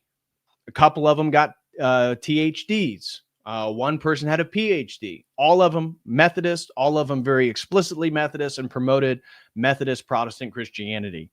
Well, when I converted to Orthodoxy, I truly believe what I've done is realigned my family tree. And that's why for me, it was essential that I had an Orthodox wife. Because by me, it's not just me, casually aligning myself with my family tree and then saying, oh, well, as long as my wife's just nominally Christian, it's okay. No. We're going to have Orthodox Christian babies. We're going to be an Orthodox Christian family. My goal is that in 3 generations, when I'm dead for, a generation or two, I want so many Orthodox Christians in America that have DNA ties back to me and my wife, that we did that. That's something money can't buy. That's how you win the culture war. That's how you establish identity. And that's why Orthodoxy, why Americans will be Orthodox, is because it actually gives them identity.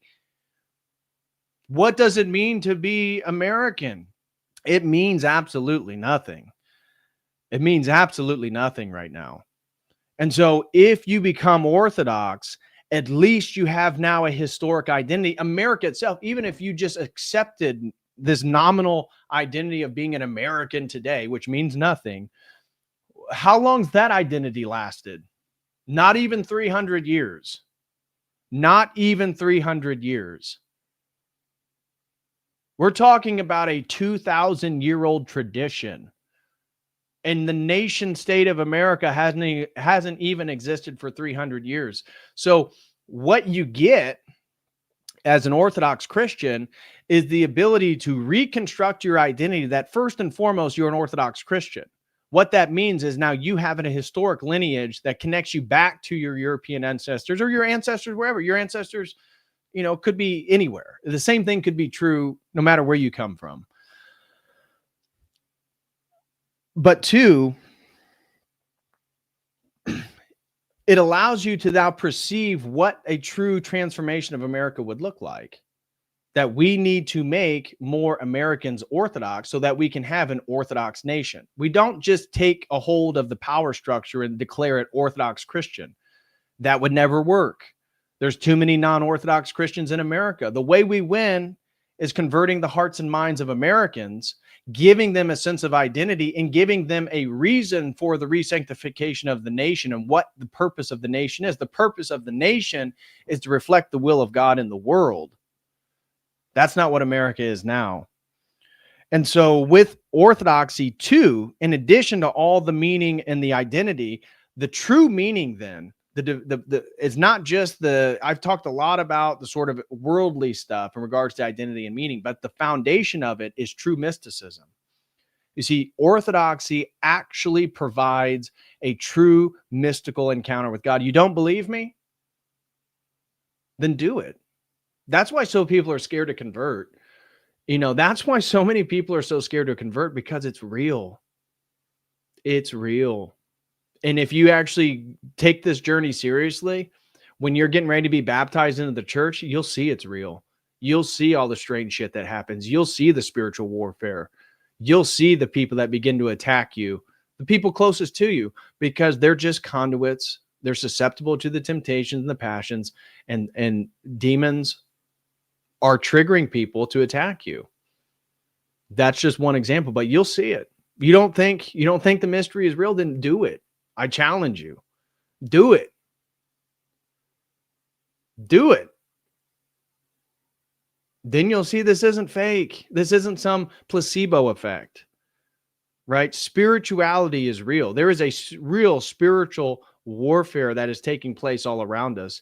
And if you want to actually deal with that, you actually want to be on the right side of that fight, it's Orthodox Christianity that's going to give it to you. It's Orthodox Christianity that's going to give you the opportunity to re-sanctify America and give it a correct telos.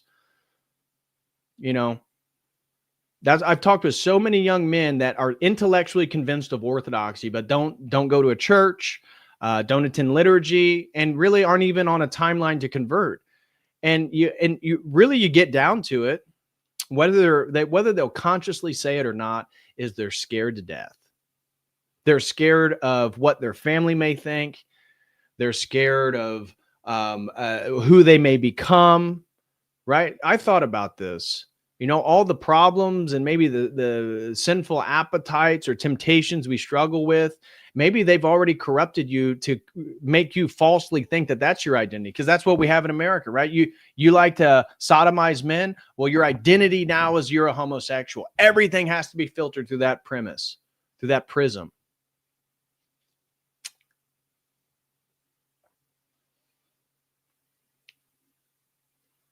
Orthodox Christianity actually gets you out of that. And the mysticism The fact that this shit is real actually provides true meaning to your daily life. Now, it doesn't mean it's easy. Doesn't mean it's easy to do your morning prayers. Doesn't mean it's easy to read scripture. Doesn't mean it's easy to do your evening prayers and attend liturgy and do the fast and participate in your parish community. It's not easy. But the point was never for it to be easy. The point was never for it to be easy. And that's actually then leads into my sixth point here of why America will be Orthodox, is because it forms boys into Christian men. Because it's not easy. And being a man is a recognition that the world isn't about pleasure, hedonism, and everything just being easy and at our fingertips. That actually prevents you from being a man. Being a man is tied with discipline. Being a man is tied with having some sense of work ethic and a purpose and a larger vision, and being a protector and a provider and a leader for your people and especially for your family. We live in a nation where everybody's a boy. So many people are boys. We talked about neoteny. Neoteny is it's a scientific term referring to the retention of juvenile characteristics, right? You take a pig and you put it in a pen and its skin is white, it's hairless, it has no tusks. You take that same pen, you open the gate and you let it go in the wild, all of a sudden you find that it begins to maturate in a way in which the skin gets darker, the skin gets thicker, it gets hairier, it gets tusk, because now the environment shapes the phenotypical expression. My argument is that our environment, just like the rat utopia experiment, because of how easy things are, because how easy it is to get everything, through your smartphone. You can order food, you can try to date, you can, your whole world is through your magic black mirror here. That actually contributes to the retention of juvenile characteristics into adulthood. We call that neoteny in animals. And we have a population of boys that have never grown up. And I'm talking about professional athletes. I'm talking about men with millions of dollars. That does not define you as a man, right? How much money you make does not define you as a man. The clothes and brands you wear do not define you as a man. And when you look at what we elevate as celebrities and the ideal people in our society, they have a lot of juvenile characteristics. There's a lot of retention of juvenile characteristics. And so Orthodoxy is demanding. It is a disciplined, heroic Christianity. We have a role for warrior saints. This is not passivism, right? This is not your religion where everybody's a good person. That's what the Methodist church that I grew up in, the last time I went to it was like in 2018 or 19. I think we went to the Christmas Eve service. I went with my parents because that was the church I grew up in. And even though they were becoming disillusioned with the church because they brought in a female pastor who allowed her golden retriever to walk up with her to the, her pulpit, which is next to an altar, a Protestant altar, not truly an altar, but, and then the dog would lay down. And even some of the older people found that scandalous, and rightfully so. But I attended that Christmas Eve service, and what was it? Just be a good person, right? Jesus just tells you to be a good person. Well, how is that going to appeal to young men? It doesn't. And that's why men are leaving in droves the Protestant church. But we have a heroic Christianity that when you take on the cross of orthodoxy and begin to carry that, your life has more meaning. Every day has a meaning. You have a larger meta narrative for your life and the role that it is taking place within the historic context. We prioritize asceticism, hierarchy, masculine hierarchy, spiritual warfare. These things appeal to young men, right? Going to a church where the woman up there is telling you nothing about spiritual warfare, not condemning child transgenderism, not condemning the LGBTQ mafia. No, just be a good person. That does not appeal to young men, but a church that says, hey, you need to get your act together. Hey, you're addicted to pornography? Then shut your damn phone, dude. Take some responsibility. You can't control yourself? How are you going to be a man? How are you going to have a wife? How are you going to provide for a family? How are you going to lead people when somebody dies or something tragic happens? How are you going to deal with the world? Maybe you're not ready for the Orthodox Church, right? That's actually appealing for young men because they say, no, I want to be ready. Okay, well then start, do your fasts, do your prayers, get your body in line, right? We're not here for a superficial celebration where everybody has to have an IFBB Pro, physique. But my God, work out, make your body strong, learn some jujitsu and some martial arts. Go learn how to be tactical with guns. Do something. Do something. A man is defined by what he does. You can say what you believe all day long. What do you do? That's what defines you. In Orthodoxy, the fact that we have a male hierarchy, the fact that we have asceticism, which is not it's not this extreme. Nobody's calling you to be a monastic, right? Most of you, like myself, are going to be lay Orthodox Christians, and we're going to be married men. Our role for the church is different. Our role for the church is to make money so we can tithe. Our role for the church is to make babies so that we have new parishioners, so the church grows. Our work for the church is to make sure that we defend it from all the cultural influence that may try to subvert it. That's our role. That's our role as lay Orthodox men. That gives you a purpose, right? We actually have a boundary. I've talked about this with multiple people I've done streams with, but imagine the Orthodox Church as a perimeter, and you as a man, once you're catechized, once you're into the Orthodox life, once you're doing the thing, right, becoming a Christian man, you take your position on the perimeter with the armor of God, and you take no steps back. There is no compromising on abortion. There is no compromising on LGBTQ issues. There is no compromising on Zionism. These are antithetical to our faith, to our church. We need you. We need young men. We need you to become the best version of yourself so that we can succeed. This is powerful. This actually energizes young people. It's the Orthodox Church that provides that. And so the parish and communal life too, right? I've talked with some young Orthodox guys. They get it mentally. They are into the church. They're brought in. They're baptized. I ask, are you part of the community? Are you participating in the parish life? No, not really. Well, then do it. They got a bake sale. They need somebody there. Do it. That's part, especially if you're single. If you're a single man, what time demand do you have right now? Sacrifice yourself for other people, and you will grow in return of that. The parish and the communal life offers you an opportunity, as what we just talked about. Our communities, our communities are totally broken.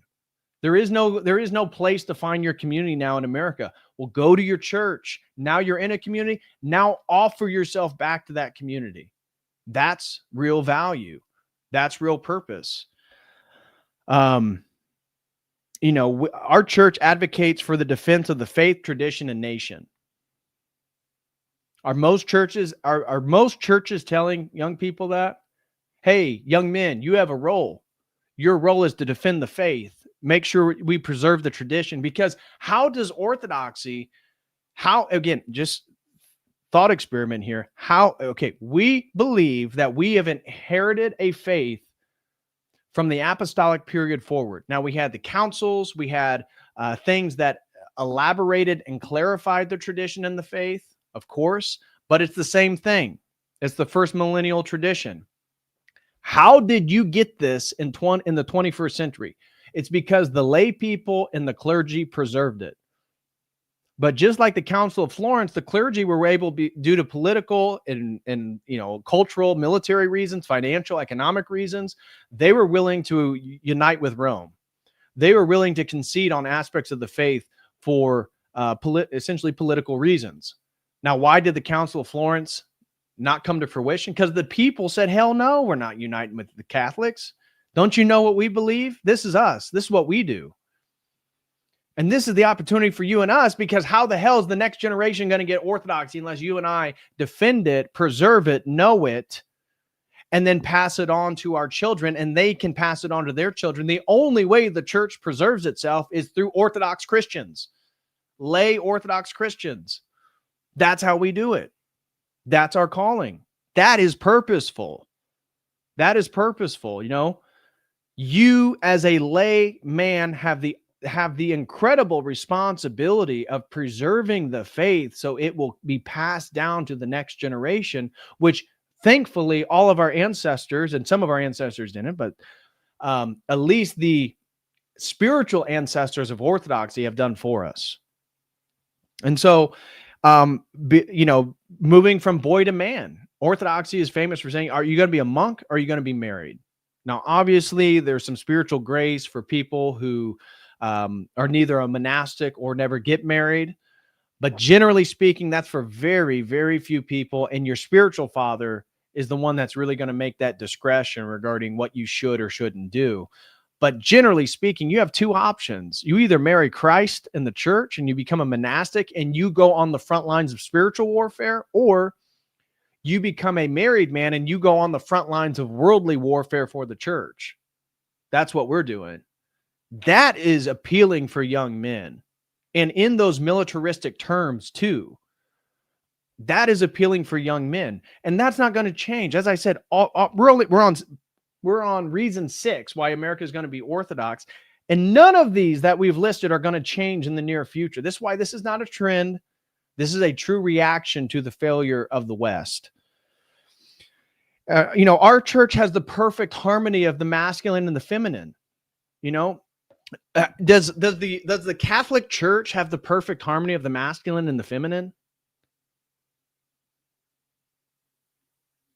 Does the Protestant church? Obviously, the Protestant doesn't. They have women in pulpits. In a Protestant church, you'll get death glares if you say, hey, men should only do this and women should only do this. But Orthodoxy, we already have that. And we're not changing that anytime soon. So we have the perfect harmony between the masculine and the feminine. And our tradition promotes motherhood. What are Protestant churches explicitly promoting motherhood in the same way? And I think this is why the veneration of the Theotokos is so important, because we can see that the human ideal, obviously Christ is fully human, fully God, but the Theotokos was not God. She was just fully human. And she is the ideal. She is the Virgin Mother. And so we support and promote the idea of a virtuous motherhood, and that is a unique and privileged spiritual role for women. And in a world in which our demographics are collapsing because people don't have children, I think that is appealing for even young women. So this point, number 6, was really focused on boys being turned into Christian men. But notice that if you are a Christian man, our tradition then allows for a place that sanctifies and promotes virtuous motherhood and true traditional femininity. So, all right, that's number 6. Number 7, and then we'll get to some of these super chats. I apologize. So if you have any questions or comments, feel free.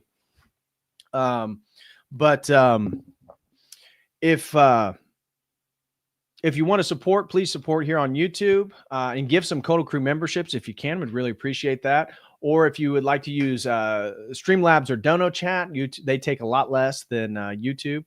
I'd greatly appreciate it. Number 7 reason why America will be Orthodox is digital evangelism. Digital evangelism. That through online content, millions have been exposed to Orthodoxy for the first time. That's just a fact. That's a fact. I mean, I've noticed since when I first became Orthodox, when you said Orthodox, people immediately said, are you Jewish? Now, when you say Orthodox, people say, oh yeah, that's Eastern Orthodoxy, right? As of the latest Pew Research poll that I've seen, says that we are 1% of the U.S. population. Now, that just a few years ago was like 0.7%. Now, we are growing at a phenomenal rate, despite whatever news source tries to tell you otherwise. We are. Just ask the anecdotal evidence from every priest that has been on this YouTube channel has said our church is growing very rapidly. And it's mostly young men, but also some young women and families.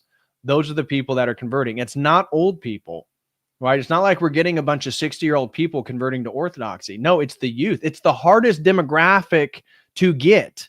And advertising, it's the key demographic, right? The key demographic is young people because they are going to be potential buyers or consumers moving forward. It's not the old people.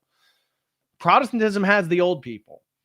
Orthodoxy has the young people. That means we have a future. They do not.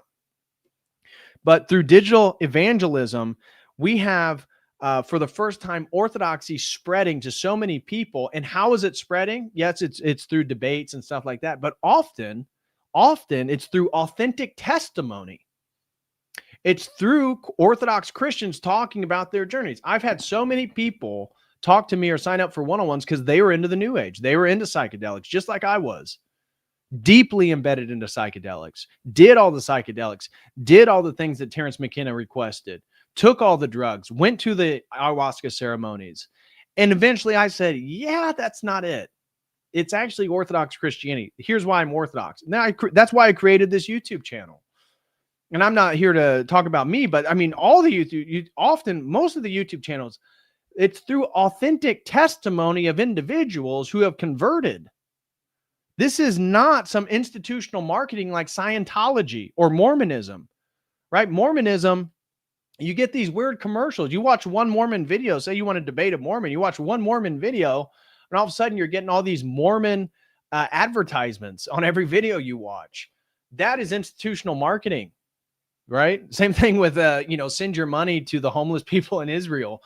Every Fox News or Newsmax show you watch.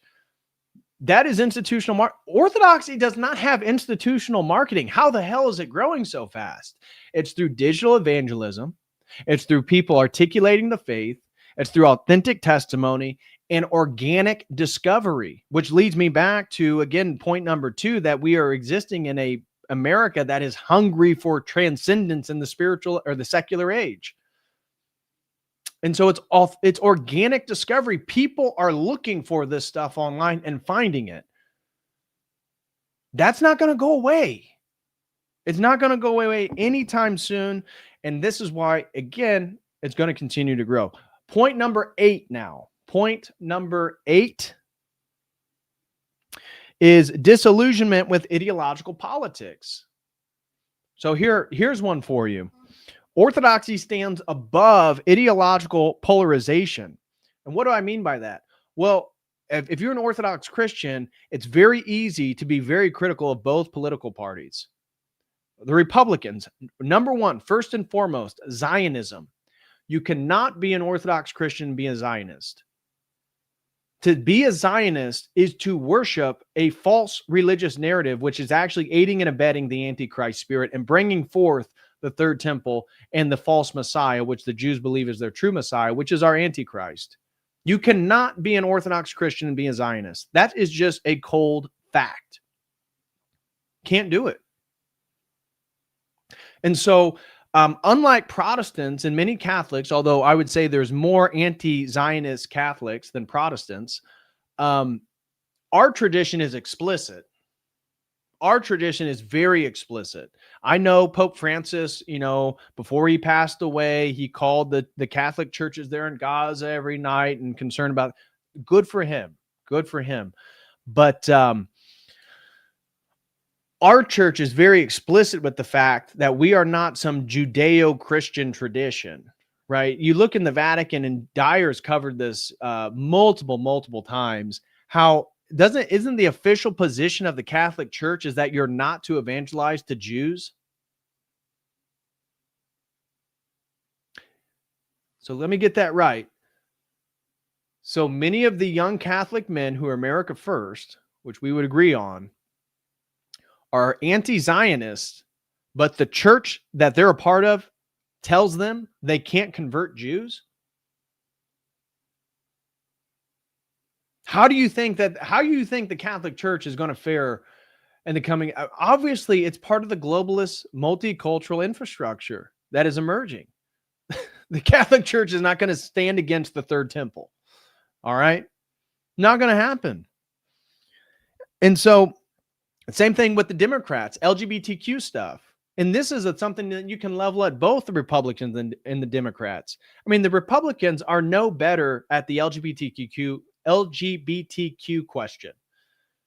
They're not. I mean, you have Caitlyn Jenner literally going to Mar-a-Lago, identifying as a woman, having a penis, and only dating women, and referring to himself as heterosexual. How the hell do you figure that out? And that's considered conservative. And you had Republicans say, we need to vote for Caitlyn Jenner for governor of California. What? What? And the same, I mean, you got, on just Republicans in general. I mean, there's a growing swath of us that are critical of all LGBTQ stuff or all homosexuality going on. And it really has no place in what we can call conservatism. But is the GOP aligned with that?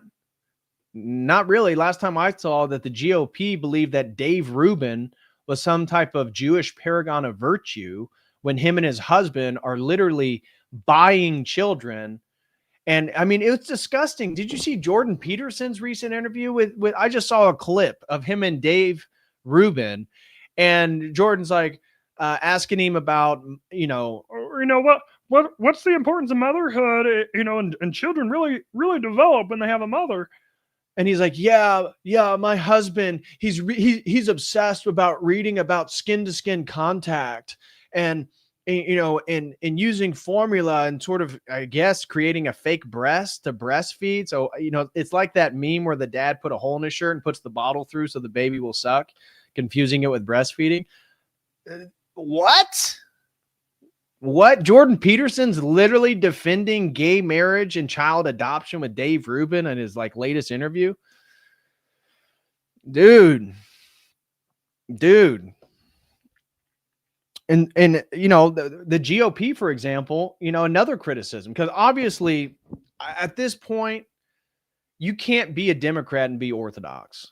Now, you can be an Orthodox Christian and be a Democrat by name, but you cannot be living the Orthodox faith and vote for Democrat policies because, number one, you can't vote for abortion. Number two, you can't vote for homosexuality and all the degeneracy that follows. But with the conservative movement, I mean, this is where being Orthodox can actually give you a new perspective on GDP go up, nation good. No, it's not. What? The health of a nation is not determined by the GDP, right? This is one of my problems with Donald Trump and much of the Trump administration is they make this false assumption that, the stock market is at record highs right now. GDP is up. The nation's doing great. Well, really? Because I'm seeing a lot of people struggling. I'm seeing mass immigration. I'm seeing really low deportation numbers. I'm seeing a lot of stuff that doesn't really seem like America's in a great spot right now. And the Republicans, because of their religion of capitalism, right, which again, Orthodoxy stands against. We're not capitalists. We're not communists. We're not socialists. We are the Orthodox Church. We believe in charity. We believe in helping people. We also believe in meritocracy. So yeah, capitalism in maybe a restricted sense, not this, I'm a free market capitalist. Have you played Monopoly? Monopoly ends where communism begins. What are you talking about? Don't you know that the capitalists of the West funded the communist revolutions in the 20th century? What are you talking about? This isn't some, team capitalism versus team communism. These things go together. These are, again, part of modernity. And that's why this religion of capitalism by the Republican Party, it's like as long as money goes up, somehow everything's fine. No, it's not. And that idea is the problem in and of itself. America is a people. America is not a stock market. America is not a bank. Unfortunately, that's what it's become. It's a military bank. It's a bank with a ginormous military attached to it. That's what America is right now. But that's not a nation then, because no nation is just a bank with people. And the same thing, that's where you look at what Mamdani does in New York City, and then you got Trump and the Trump administration telling you that they'll never forgive student loan debt because you took it out, you owe it. It's like, what? So let me get this straight. The Trump administration tells us that it tells us that the universities are corrupted institutions, that they can't be trusted, right? They claim that they're filled with anti-Semitism, but they're all leftists, right? They're woke. You can't trust the universities. They don't even educate people. Okay, I'll agree with that. I can get down on that. That the U.S. shouldn't, the government shouldn't subsidize education. We need to eliminate the Department of Education. Okay, I'm in for that. And then they turn around and say, you took out your student loan debt, you got to pay it back. And it's like, wait, you just agreed that the premise of the commodity I was purchasing wasn't actually what I was purchasing. You agreed that tuition is inflated due to the guaranteeing of the student loans, that the universities know they're going to make their money based on the government backing of these loans. And then you can't file bankruptcy to get out of them. They're essentially slavery. It's creating a feudal system on purpose. So when the WEF says you will own nothing and you will like it, they're talking about the fact that they've already got you into debt through your student loans.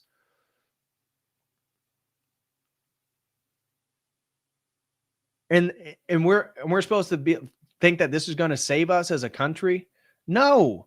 That's why, again, Orthodoxy is above the political ideological polarization. And when you become Orthodox, I think it's so much, you find this freeing ability to criticize both parties, that when you're a Protestant, because there's this weird mentality where the Constitution is part of like a religious doctrine for you, and that America is the divinely inspired nation by God, and that you and I must devote we must pray for Donald Trump. And I'm not even saying that God doesn't give us the leaders that we deserve. I absolutely believe that's a very Orthodox understanding.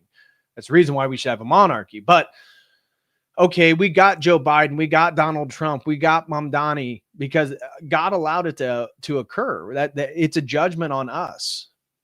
It's a judgment on us. But for Protestants, there's very little wiggle room to actually criticize the Republican Party, because you think that that's your only outlet to salvation. The only way we can save America is we got to vote in more Republicans.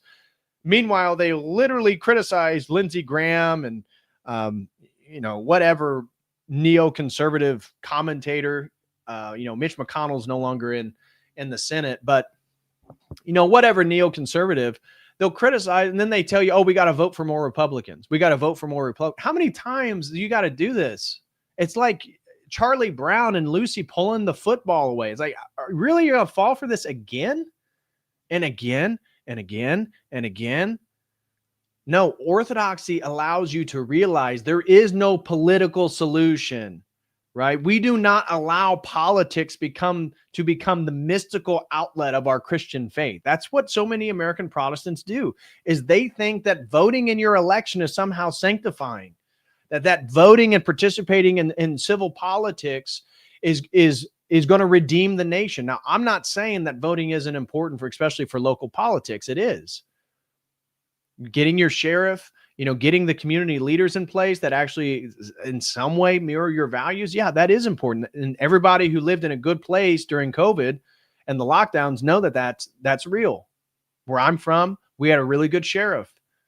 He was Christian, and he wasn't going to do and enforce any of the social distancing lockdown stuff. So we were able to get away with stuff. But that doesn't mean participating in the civic society of America is somehow sanctifying like so many Protestants believe. It's not going to happen. You cannot vote your way out of this. The only way we get out of it is for men to become men, and that we reach a threshold in which the culture itself reflects the people inside of it. And Protestantism isn't going to do that. And that's where I'm arguing that Americans often filter reality through a political lens. I mean, you talk with a Protestant and everything almost becomes political immediately. And you almost have to do that just to engage in American society, because people engaging with you are coming at you through a political lens. You wear something that's pro-America or American flag or something, that the leftist immediately knows, oh God, oh, they're a Republican. Everything in America is political. That's why Orthodoxy supplants it. It's above the ideological polarization. And that's necessary to get us out of this. I mean, this is why Republicans continue. One of the things that I hate about Protestants, they again believe that the Constitution is divinely inspired. And then they will say, oh, the liberals, the Democrats, that's unconstitutional. You can't do that. You can't do that. That's unconstitutional. Okay, so you agree that they're not playing by the rules of the Constitution. Yeah, they're not playing by the same rules. Then why are you playing by the rules of the Constitution? Well, it's the Constitution. You can't be American without the American Constitution. You just said the people in power that you're frustrated with are not abiding by the... So move beyond the rule book, because people aren't using the rule book anymore. Okay? Like, get over it. Get over it. It's not that we can't still identify. Yes, the founding fathers, very unique men in history. It's incredible what they could do. Most of them were in their 20s. It's amazing. It's amazing as a historical phenomenon. But okay, that's where it ends. Right? The Constitution was not inspired by God.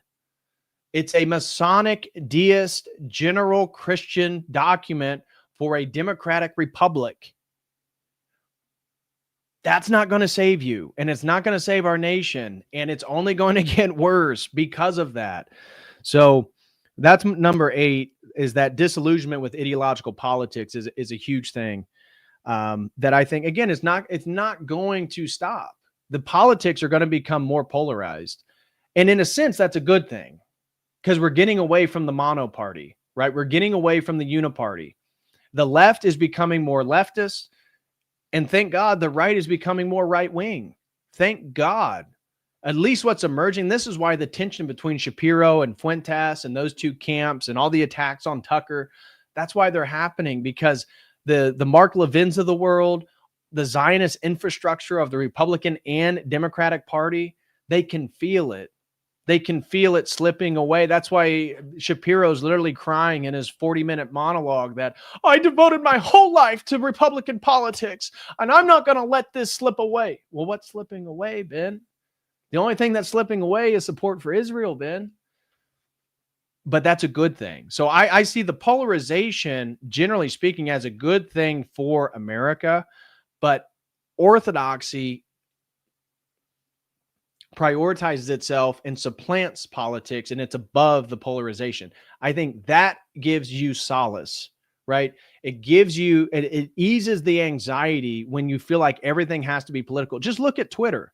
Look at all the non-Orthodox people and look how fervent they are and how anxious they are about politics, because they think every executive every executive decision, every vote, this is going to make or break the nation. No, it's not, dude.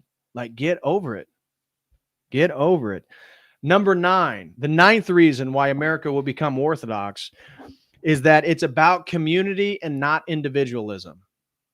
Life is about community and not individualism. We are communal entities.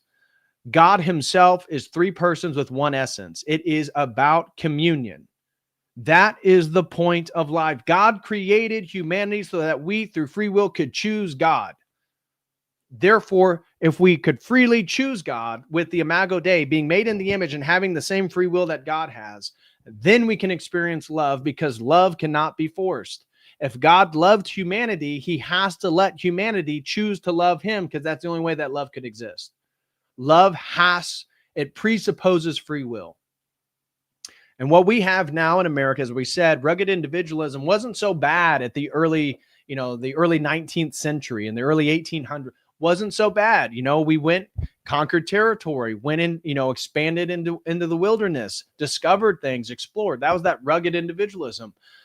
But now it's gone so far, as I said, people live in digital isolation, that orthodoxy centers around the parish and shared worship, feasts, fasting, mutual aid.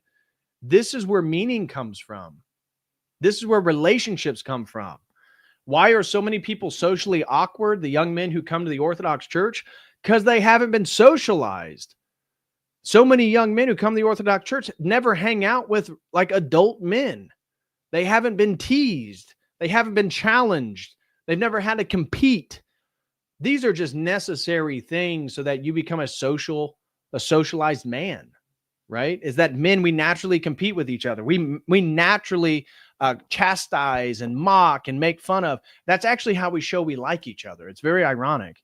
But for so many young people, they have no social history in a sense. They really just have never been a part of a community outside of maybe their home. And for, let's be honest, for half of them, they don't even have a dad.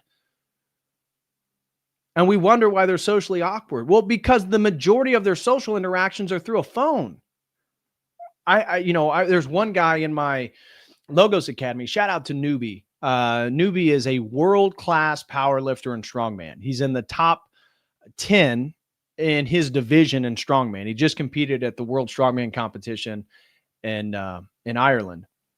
And he was talking about how he had a young man reach out to him and wanted to learn about lifting. And he said on the phone through these text messages, this kid sounded so confident, so assertive, sounded like he was really knowledgeable about everything, like he was a go-getter. And so he set up a time to go meet this kid and train with him. And when they met in person, he would hardly talk, never made eye contact, kept looking down. It was all a facade. And one of the things it shows is just how confident people are through social media. And again, I don't blame this young man. My point is, look at the ways in which people socialize. That's how he socialized. He socialized through social media. And so he's very confident when he's texting someone, or he's commenting on social media, or doing something through some type of technological gadget. But when it comes to face-to-face interaction, where things actually matter, where the real world is, right? We're not living in a fantasy when we're face-to-face anymore. This is real life. No confidence, no social skills, no ability to communicate. This is a huge problem. How do we overcome this? We get the people to involve themselves in the community of the parish and the church, and the men of that parish will begin to shape those individuals. We have to have compassion on them, but we have to bring them into an environment where we can reshape them into socialized, competent men. That's how we win long term. American society, as I said, is fragmented, digitally isolated. It's multi-religious. It's multi-religious and has no shared sacred canopy, as I said. So in that environment, where do you find your people?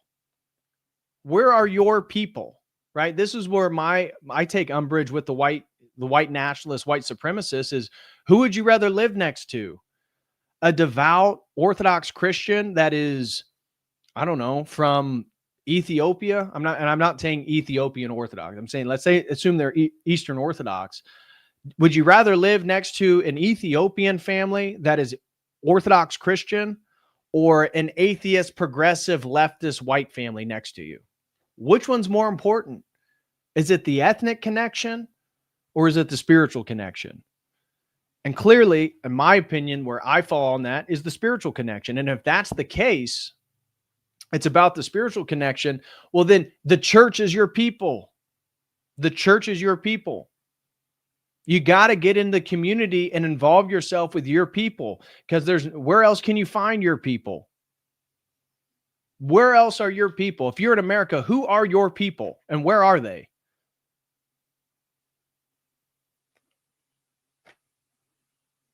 Legitimately, where are your people? It's your neighbors, it's your community, but all that stuff has been destroyed. The majority of people do not talk to their neighbors. And I'm the same way. In where I live, I have seen only one of my neighbors, and just based on observation, there's going to be a lot of differences between us, a lot of cultural and political, religious differences between us. So who are your people? Who's the people that share your values? Who's the people that are going to help you when you're in need?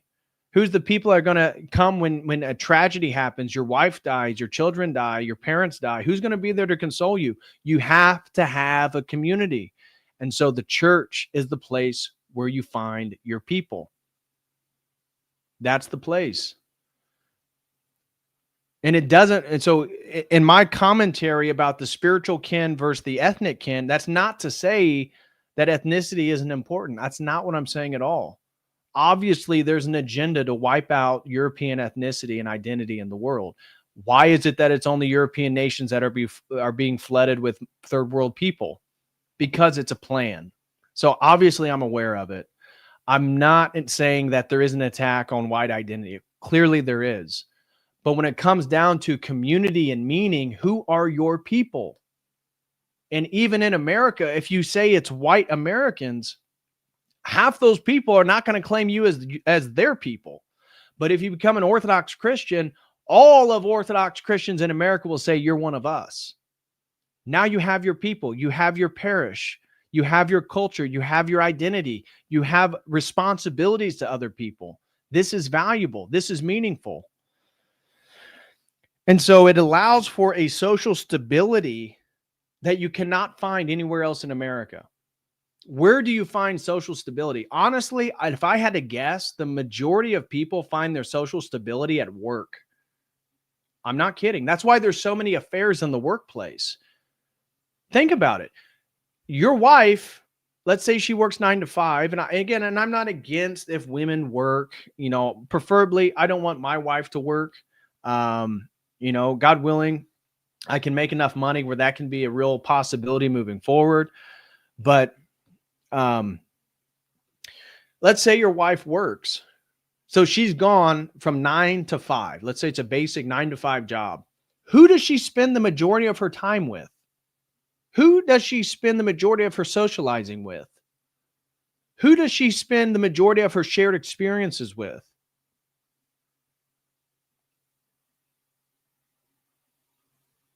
It's basically split between you and her workplace. And if that's the case, like that is their social stability. That is their outlet. No wonder women sleep with the men and their bosses at work, because that's where they feel socially secure, because the communities are all broken down. That's why becoming Orthodox and getting into the church, now you have a social stability that reinforces your cultural values, your theological values, your moral principles. And it will hold your wife to that as well, right? I mean, your wife can't just walk with you into church wearing a miniskirt. Not going to fly. At least at my parish, not going to fly. Unfortunately, I've heard some parishes they let women get away with more, but typically you can't wear something above the knee. You got to cover your shoulders, and preferably you need to wear a head covering, not because we're subjugating you, but because you as a woman and your body can inflame the passions. And we're not here. It's not about you. We don't need eyeballs on the pretty lady at church. We need eyeballs on the iconostasis and the priest and the chalice. And so you want a community that's going to reinforce your values once you do find a woman? You need the church. You're going to go to your Protestant church where half of them are feminists and going to tell her, "Oh, it's okay. You can do this. You can do that. Feminism is really not bad in this regard. Is your husband, if you're not really, really, really, really happy, if you're not just really, really, really excited every day, you may need to divorce him." You want to bring your wife in a community like that? Look at the divorce rates amongst the different religious traditions. You're going to have to bring her to an Orthodox community that revalidates, and to use that sociological term, so the sacred kingdom, to legitimate our values. We externalize, objectify, and internalize our values. Orthodoxy is already creating it's the alternate sacred canopy. Okay. And that leads into my last and 10th point, and then we'll get into the super chats and I'll respond to everybody. The reason why America is going to become Orthodox is because this is America's providence. This is America's providence. Protestantism has already had its chance and it failed. Catholicism, you could make the argument it had its chance. Remember when it had the ability to limit what was being seen through Hollywood, right? It was able to exercise its moral perspective and prescriptions for society and limit what degenerate content may be consumed through entertainment. But is the Catholic Church really a center focus of American life now? Is the Protestant church? And so Orthodoxy is the last unbroken link to the early church. It just is. America is at a spiritual crossroads. We'll just focus on Protestant, but Protestantism has failed. The American Protestant experiment has failed. The West is crumbling under moral collapse and spiritual confusion. I mean, that's why you look at England and you see people. I mean, let's even look at England. Let's look at New York City, right? This was what blew me away, is that women in street interviews said, "Hey, I feel unsafe in New York City. There's all these men. You know, a guy grabbed my butt and breast the other day while I was walking down the street in mid Manhattan in the middle of the day. I feel unsafe in Chicago."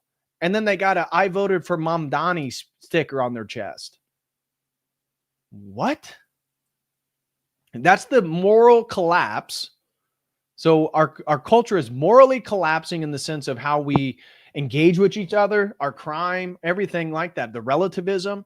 But then we have people under, again, a spiritual confusion that then vote for the things that are accentuating the things that they're worried about. Now, this is just a problem with women voting in general. I mean, as we know, but the West is falling apart. And I argue that the two main pillars that are falling apart is the spiritual confusion. So Christendom, again, really should be Orthodoxy, but Christendom is spiritually confused. You literally have a female liberal Archbishop of Canterbury. You really think Anglicanism is going to go in the right direction? You think Anglicanism, the Church of England, is going to preserve the English people against the hordes of Muslims in your country? Give me a break. And that's why in the West, people are searching for stuff. They need something real, so they find psychedelics, they find occultism, they find, the spiritual, not religious, the New Age, whatever it may be. Anything, Buddhism, Hinduism, Islam. I mean, how many people are you seeing in England like these white English people converting to Islam? How is that happening? Well, one, they have no identity. The identity of being English means absolutely nothing. They're not Christian anymore.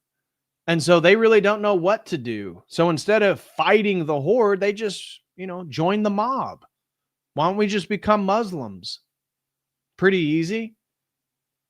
Pretty easy. You just have to state, make your submission to Allah, claim that Muhammad is the prophet. Now you start going to the mosque, start reading your Quran, you're Muslim. You think that's going to preserve your nation? And the same thing's true in America. Like, we are literally at a spiritual crossroads, and that's why Orthodoxy is so appealing. That's why so many young men are flocking to the church to find refuge, because we are the hospital of the soul. We are the ark of the covenant. We are Noah's ark in the flood. We are the refuge.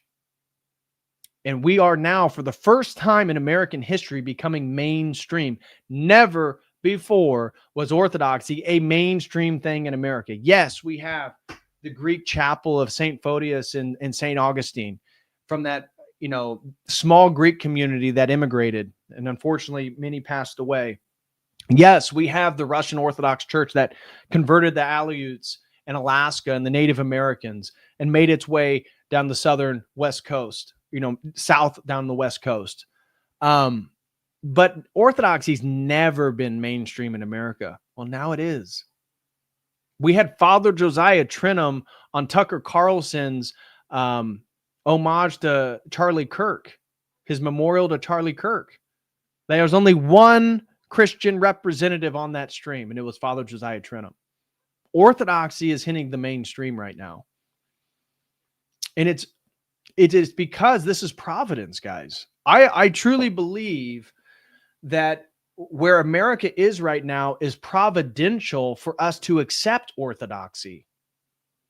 I mean, if orthodoxy became sort of a mainline, mainstream item in America 50 years ago, 60 years, you think we would have had the converts we have today? No, it's like God's providence brought the church and allowed it to be glorified and allow it to be seen in America right at the point in which everything was crumbling apart, because this is the only place where you can find shelter.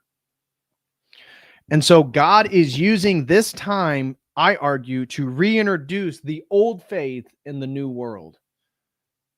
And in that sense, the new world, if we continue through the glory of God, will reflect the old world and the old faith of the old world.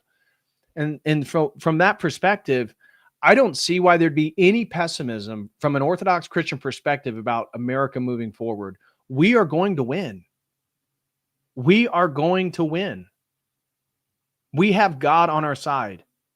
We have the sacraments. We have the tradition. We have the history. We have the theology. The only thing we need is you. The only thing we need is the hearts and minds of young individuals to join the church and take up the challenge. And if there's anything that I think that out of the Americana mind, the American mind, that can appeal, is that we love a challenge and Americans love a fight. And if you want to fight evil, you want to fight the evil of this world, you want to fight the coming of Antichrist, we're the only one church doing it. We're the only one church that the gates of hell will not prevail against. So that is going to be, those are my 10 points. Went a little bit longer than I expected, but sorry, I'm a bit verbose sometimes. Those are my 10 points of why America will be Orthodox.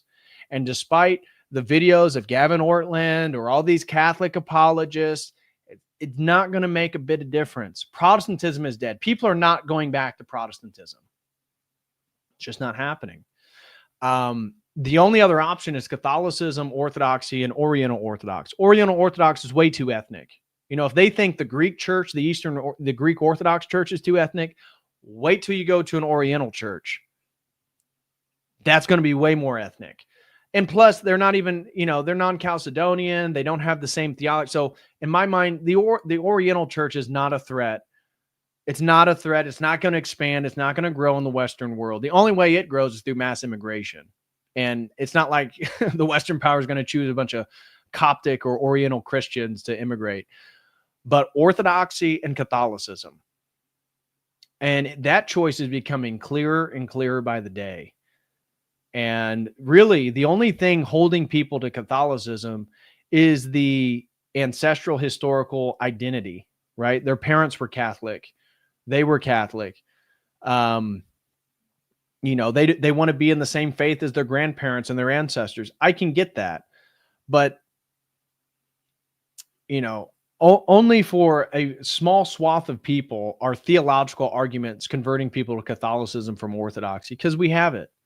We have it. So as long as the playing field is equal, we will win. And that's why we are winning now. It's not going to stop. All right. Thomas throws in $20. Thank you so much, Thomas. Really appreciate that, brother. Hey, we reached our goal too. Thank you guys so much. We reached the goal today. Really appreciate you all. Thomas says, since you mentioned Orthodox Christians having families, do you have any resources for autistic, socially awkward 31-year-olds looking for a girlfriend and eventually a wife? I'm not talking about myself. Why would you ask? Okay. No, I think, first of all, that's the problem, Thomas. If you're socially awkward, you don't become non-socially awkward by reading a book. Where you should begin is finding a group of men to be around. Like, I don't know, Thomas, do you go to a gym? Do you go to a martial arts academy or a martial arts school? I would begin there. You need to be challenged by other men. You need to form an identity amongst other men. You need to be able to socialize with men. Because if you can socialize with men and be accepted by men, you'll have the confidence to engage socially with women. The problem when you're socially awkward is you put so much pressure on every interaction with a woman that you become paralyzed. You don't know what to do. You don't know what to say. Your mind flutters. The way you overcome, I don't care if it's the pickup artist or it's Andrew Tate or what is the commonality amongst all this stuff is that you have to be a confident man. Well, where does a man find his competence from, or his confidence? He finds his confidence from his competence, right? And so if you're competent doing jujitsu, maybe you're just a blue belt or something, but you've been in the gym, you're around men, you got friends now. Maybe they're not Orthodox, but they'll help you become a social entity. They'll help you become a confident man. You know, I think for a lot of young men too, is that they're insecure with the way they look. And I'm not saying you need to be superficial. You don't need to, again, like do this materialistic thing about, Supreme brand or Louis Vuitton. No. It's just about being aesthetic. If you have a neck beard, shave the neck beard. You don't need a neck beard to be Orthodox. If you can grow a nice beard, grow a nice beard. Manicure it. You don't need to look like a monk. I don't get this idea where young guys are asking to find a wife and then they look disheveled with a monastic beard. It's like, dude, shave it off. What are you doing? You're trying to find a wife. You think your wife wants you to have some nasty neck beard? And Thomas, sorry, I'm not talking to you. I have no idea if you have a beard or not, Thomas. So forgive me, brother. I'm responding to the question, obviously knowing this isn't you, Thomas. You're an incredibly confident, social, charismatic individual. But seriously, guys, like the point is, if you want a wife, what do you think the woman you're looking for is looking for? Legitimately. What do you think the woman in your ideal future, what kind of man is she looking for? And I'm not talking about the 6 foot, 6 pack, 6-figure salary man. That's not what I'm talking about. If you're finding an Orthodox woman, hopefully she's not thinking in those terms. But if you're confident, I mean, most men, if they just take care of themselves, are good looking enough, right? The vast majority of men are not, quote unquote, totally ugly. You just need to clean things up. You need to dress, decent, maybe have a style or something, whatever it is that you're into. You could have a James Dean motorcycle style, or maybe you're more of a suave. You like to dress a little nice. I don't care what it is. It doesn't matter. I'm not telling you some rubric of what you need to look like. I'm just telling you aesthetics matter. We just talked about the aesthetics of the church. Well, you're a temple. Doesn't mean you need to be obsessed with the way you look. Do not do that. But just be healthy. Just be fit. Whatever it is. Maybe you just want to be slimmer. You're not trying to get a bunch of muscles. That is fine, bro. You don't have to be a bodybuilder at all. You just need to take care of yourself. Because if you can take care of yourself and be competent, what does that say to a woman? Oh, wow. He can take care of me too. Look how well he takes care of himself. So I think first one, if you're totally socially awkward, you need to get around men because they'll tease you. They'll make you feel uncomfortable. They're going to challenge you. They're going to force you to respond, right? Day by day. And that will also give you a sense of confidence. If you're totally disheveled and you know that you don't look the best, well then fix that. You don't need to read a book. Yeah, get a job. Make sure you have a job. Make sure you have a career, right? That's where you get your confidence from. And you just have to be a confident, competent man, right? Competency goes so far. That's what I always tell these young guys is, You don't have to have all the money. You don't have to be at the end point for the wife. You know, you don't have to already have the house and the career. But if you're confident and competent and you're at the beginning of your journey, a woman she can smell it. Probably literally, but I mean metaphorically, like she can sense the confidence in that, you know what? I can hitch my wagon to him because he's going to get us there. It's really a mental shift. It's a mental shift. It's not so much of like, you know, the idea that we need to read a book to be social is very much in line with like pickup artistry. And honestly, there's things about pickup artistry that are true about, again, the way you speak, the clarity of how you speak, how you come across, being funny, charismatic, not being so tied to women, right? So another thing too is you can't be obsessed with the woman. If one woman shows you interest, you cannot be obsessed with her. Your focus in life needs to be superior to that woman until she commits to you, right? That's a turnoff. That's why, again, one of the problems is all these women have this avoidance problem, right? That as soon as you begin to show interest back into them, then they cut it all off, right? I have a buddy that just went through this with it. With the women have this problem where they'll love bomb you. You know, after like a week or so, they're telling you how they want to be with you. They're talking about marriage. And then as soon as you start to you open up and you're romantic with them, then all of a sudden they shut it off. This is a problem with women, generally speaking, called avoidance attachment, right? So they avoid, as soon as you start to become attached to them, they avoid you. That's a fact. You need to be aware of that. It has nothing to do with you. Most of these women are broken. Okay. The only thing that gets you through that is if you're so confident and so focused on what you're doing, you're probably going to meet a handful of women that have this avoidant attachment problem. It doesn't really matter. Doesn't change your life. Doesn't change what you're going to do the next day. Right? Yeah, both sexes can do that. That's true. That's true. It's a general problem in our society right now. Is that's why dating is so difficult. Is all these people have this attachment, avoidance attachment disorder, where as soon as somebody actually reciprocates on the love bombing and starts to show interest, they shut things off.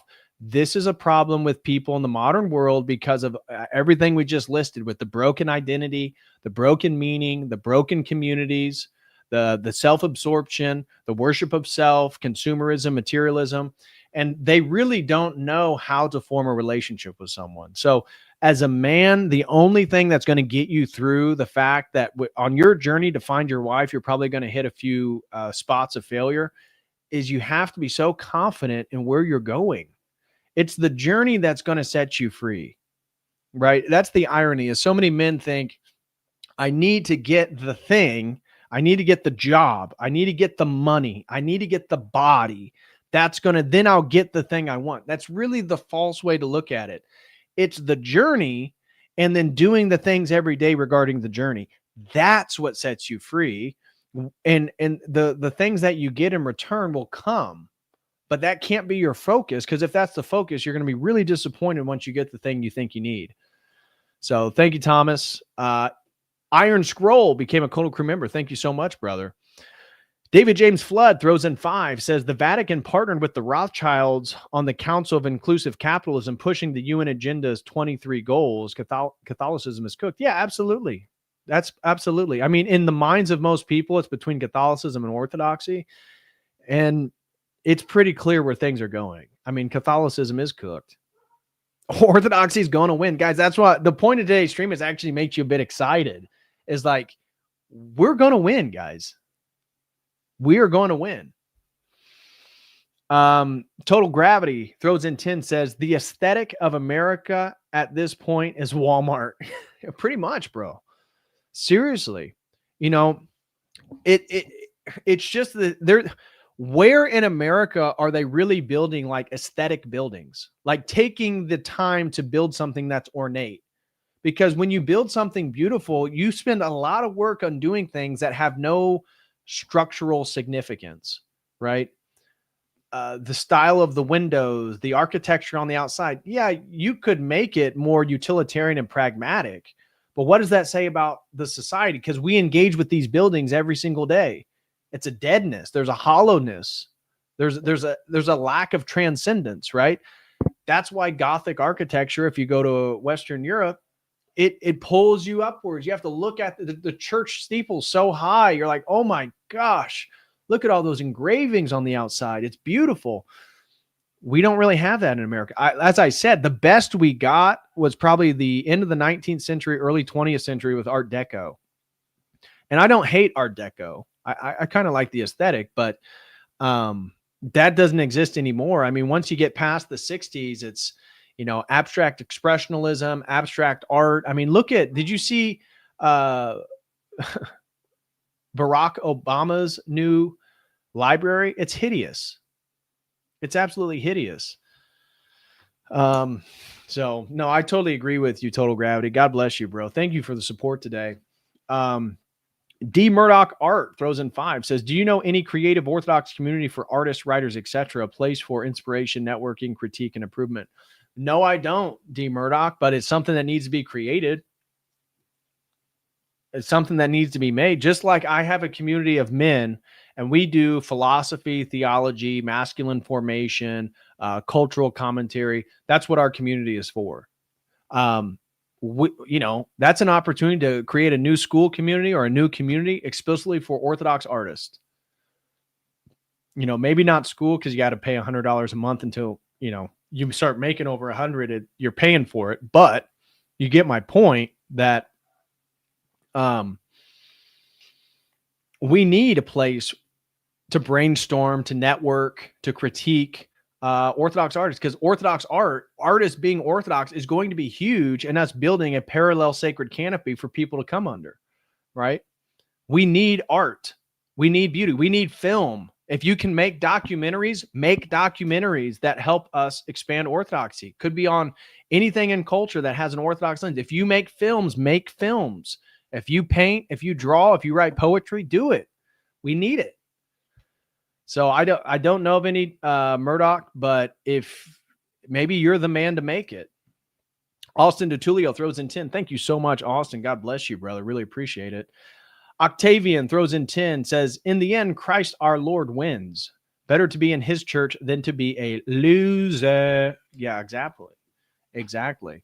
We honestly can't lose. The only thing, and I should have said this in my 10 points, the only caveat in my expression that we're going to win is that you're also going to suffer. We don't get out of this without suffering. That's part of the Orthodox ethos, is that to progress, we have to suffer. That's why, again, see how it correlates though with the theology.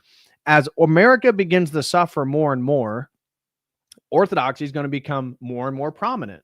More and more people are going to convert, because the star of the church is going to become brighter and brighter and brighter as an alternative to the American ethos itself, the American secular, progressive, neoliberal, neoconservative nation state, military industrial complex, Zionism, Hollywood. And especially then if we have art, we have communities, we have parallel systems, we have food networks, we have our own education systems, we have our own hospitals. We have our own alternate parallel community system, sacred canopy, all that. So I'm with you we can't lose, but if you define losing as suffering, then you're not going to make it, because we're going to win through suffering. We suffer better than other people. That's the whole point of being Orthodox, is we embrace the suffering. Victor G throws in 5, says, for us logical and rational guys, what does it mean to have our identity in Christ? It's been hard for me to integrate my personality and identity in Christ. Well, I don't know what you mean by integrating your personality and identity in Christ. What it means is that you are made in the image of God. You have the Imago Dei. And in that sense, all these noetic potentials that you have, the ability for free will, the ability to use logic, the ability to love, the ability to exercise compassion and mercy, the ability for beauty and truth, These differentiate you from the animal kingdom, right? Okay, so there's the Imago Dei. That's what separates you from the animals. Finding your identity in Christ means utilizing those skills in pursuit of Christ. And if your identity, for example, is say you are a great artist and maybe you're making like, erotic art right now. Maybe that's what you had a following and you make erotic pictures or something. That's not finding your identity in Christ. Finding your identity in Christ would be taking that artistic skill and using it for a higher purpose. Finding your identity in Christ means finding out who you are and how that contributes to the telos of the church and Christ himself. You don't need to integrate your personality. Christ knows your personality. You don't need to, alter who you are to be an identity with Christ. It's about a reshaping of who you are.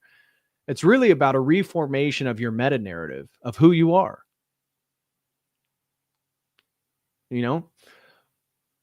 If you're an Orthodox Christian, then who you are reflects in everything that you do. That is now finding your identity in Christ. It's a re-sanctifying of who you are. That's what it means to find your identity in Christ. So thank you, Victor G. Appreciate the support. Shout out to John Kell, became a Codal Crew member. Thank you so much, John. Mudworks said, I had literally never heard of Orthodoxy in any Christian sense until I started watching these debates. I then almost immediately discovered Orthodoxy vids. Exactly to my point. Thank you very much, Mudworks. God bless you, bro. Jack the Guitar God. Shout out to Jack. He's in our Logos Academy community. God bless you, bro. Love the passion. Show him some teeth, brother. Well, thank you very much, bro. Really appreciate it. Jack the Guitar God threw in 2 more $2 super chat. Thank you very much, Jack. God bless you, brother. Really appreciate your support.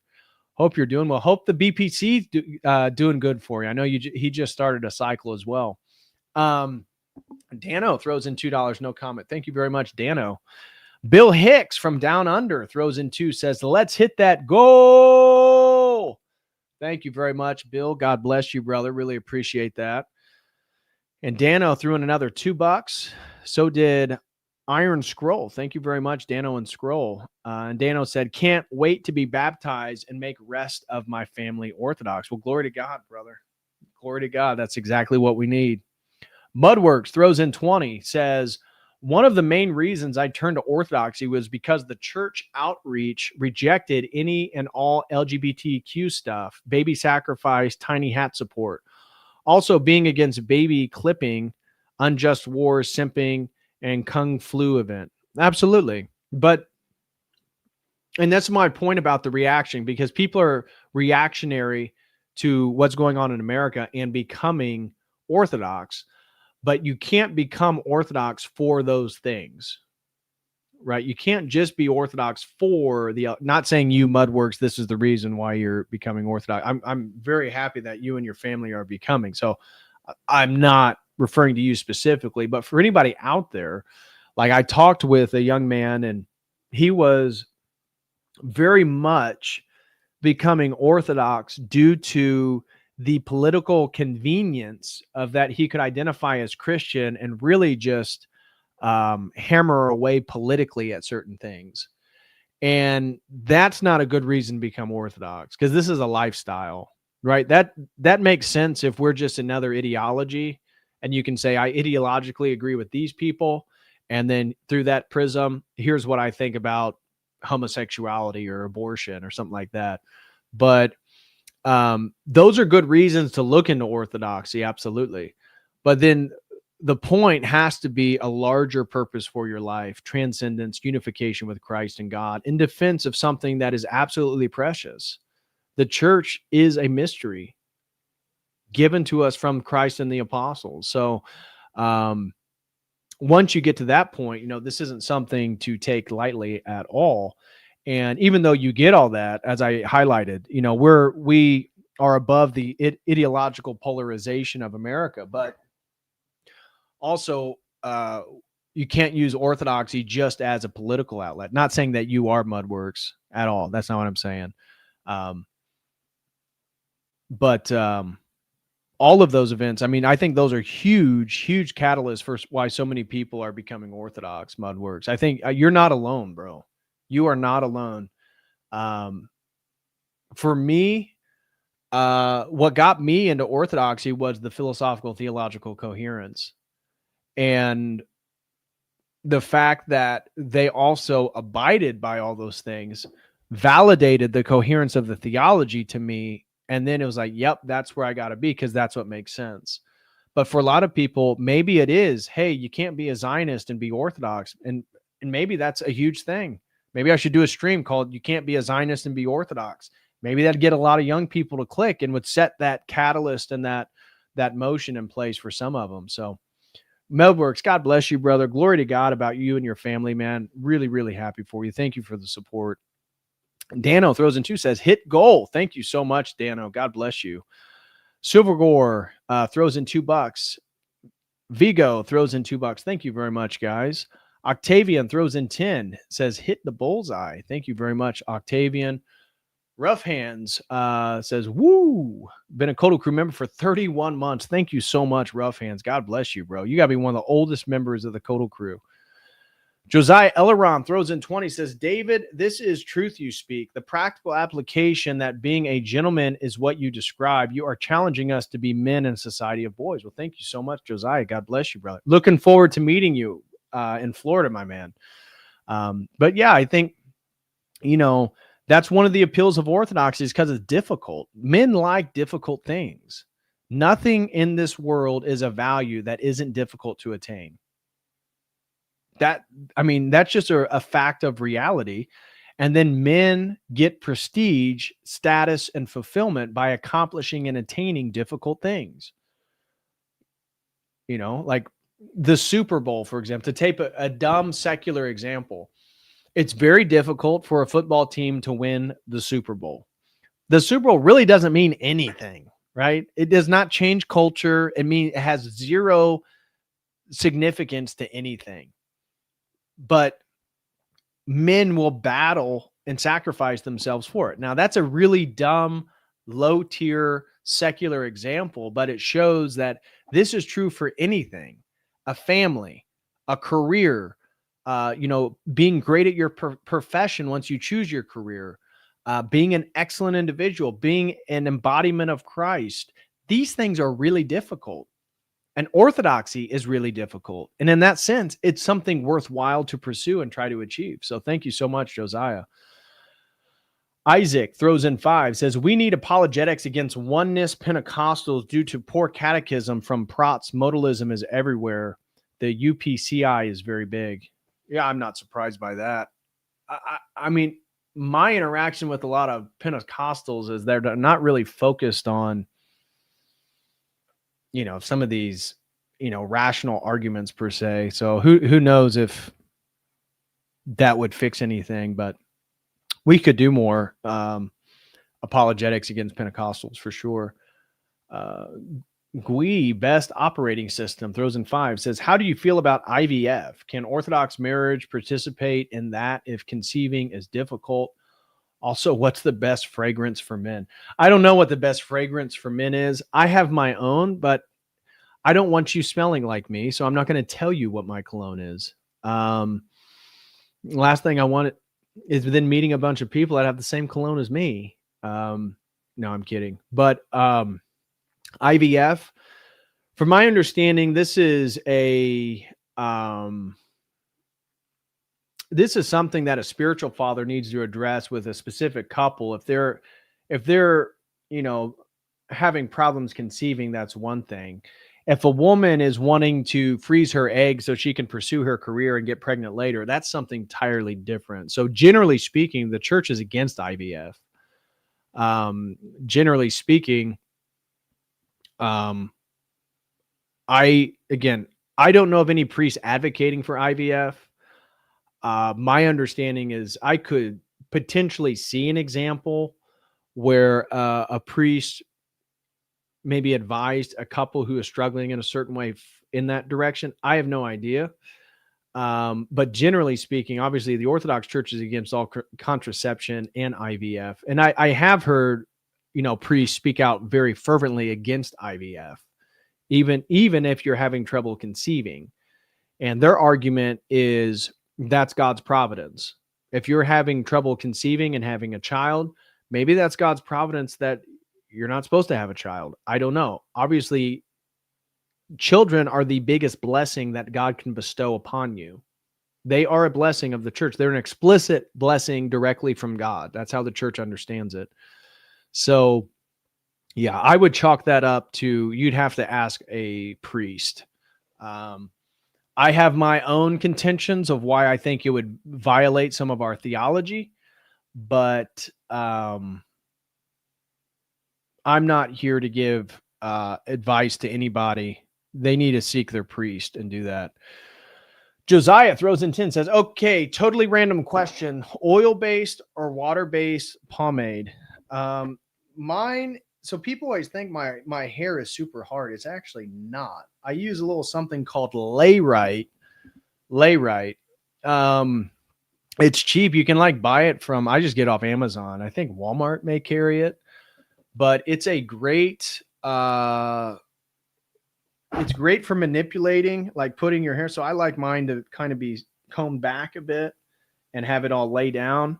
But I don't want gel. I don't want my hair to be hard. I hate that.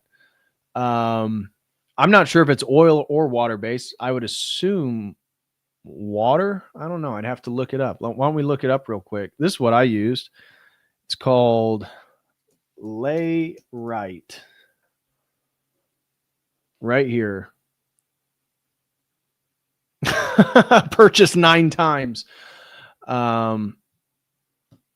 So let's see. Firm hold, mineral oil free. So it's water based. So medium hold, matte finish, water soluble, natural matte cream. That's what I use, Josiah Elleron.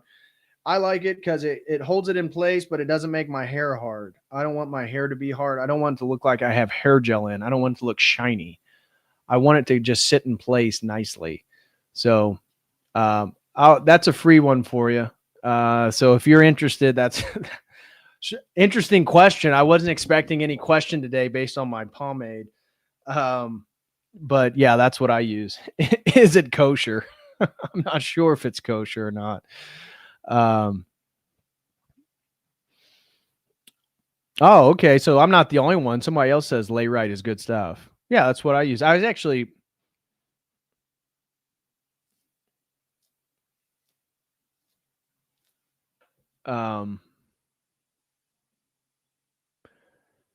Jose says War Daddy wax is great if you want strong hold, but it's kind of pricey. I don't know. I wouldn't mind a strong hold, but I hate when things make my hair hard. I want to be able to run my fingers through my hair. I want it to stay in place and yet still be soft. So anyways, all right, let's check out Dono Chat, see if anybody sent anything in over there. Yeah, Paris throws in 10, says, in Orthodoxy, you are called to a lifelong struggle to ascend to God, theosis. All others lower God to fit their lives. And absolutely right. Absolutely. That's why they're dying. I mean, that's why modernism and the modernization of Christianity is not getting more people. And if it is, it's getting the wrong people. You think making your church, putting a pride flag outside your church is going to get more people? The only people it's going to attract are the people that want to change your church more, So yeah, I totally agree, Paris. Soren Mask throws in 20, says, Romanian background here. Are you excited for the 30th of November? We're celebrating Saint Apostle Andrew. Are you doing anything special? I did not have anything special planned for November 30th. I am excited about the Romanian new cathedral, though. The biggest one ever built. That is pretty cool. That is on my bucket list to sometime go see. So that is pretty cool. But no, unfortunately, I do not have anything planned specifically for the 30th of November. But thank you very much, Soren Mask, for the generous $20 super chat. Really appreciate that. John, shout out to John Newby. Prots need to understand healing within is the first step, and enough people do this will eventually heal America. This can only be received at the Orthodox Church through the sacraments. Everything else is Amen. Amen. So that's coming from Newbie. That's our strongman competitor, member of the Logos Academy. Absolutely. The only way, that's why this idea of making America an Orthodox nation, if it means taking control of political power, then you missed it. Making America an Orthodox nation means we need to make the majority of Americans Orthodox. Then the monarchy and all that stuff will flow from it, right? Everything we want will flow from the fact that we convert so many people. So healing the inside through the sacraments and coming to Christ, that is the only way forward. Dano throws in a generous $50 on the Dono chat. Thank you so much, brother. He says, you've helped me so much. Pray I become official catechumen soon. I think Orthodoxy can teach men with physical disability to still acquire masculine virtues. This is missed in modernity. Absolutely, Dano. No, if you have a disability or, a tragic event happened that maybe takes away some of your physical abilities, that does not diminish you as a man, right? So when I say you are what you do as a man, I don't mean that if you, through certain circumstances or events, are in a wheelchair, that you can't be a masculine man. Absolutely not. Absolutely not. What I mean by what you do, it's still how you treat people, how you act, things that you do in the world. So if you have a physical disability, that does not limit you or nullify or undermine your masculinity in any way. So don't perceive me saying that. But absolutely, we need boys to become men. And the only way you become a man is through other men forcing you, challenging you, socializing with you, and becoming something that you can actually contribute back to other people. If you have nothing to offer to other people, how can you be a competent man? What man of virtue offered zero to anybody else? I can't think of one, right? Because I think it literally nullifies the category of a masculine man. A masculine man does things that actually contribute and aid other people. If you don't do anything that helps anybody else, you are still a child because all you do is consume. What defines a man in a way is that he produces more than he consumes. Do you produce more than you consume? I have a wife. I have a house to pay for. I have to produce more money than I actually consume on myself. I have to produce to take care of her. I have to produce anything. And that's true for any man, right? I'm just talking about my specific circumstance, but to be a man, you have to produce things more than you consume. And that extra production is for other people.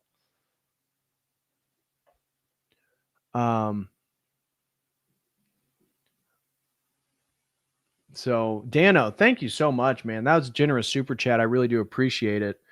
I think Orthodoxy is essential for teaching men how to be men. And that is sorely missing in today's society. So I think when America sees all the masculine Orthodox Christian men in the church, one, you think women aren't going to go there? You think women, again, we need women to self-select, right? We don't need to push all American women into the Orthodox Church. We really just need to get more and more men. More and more men become more and more masculine, more competent, more virtuous, more of who they can be. The women follow, bro.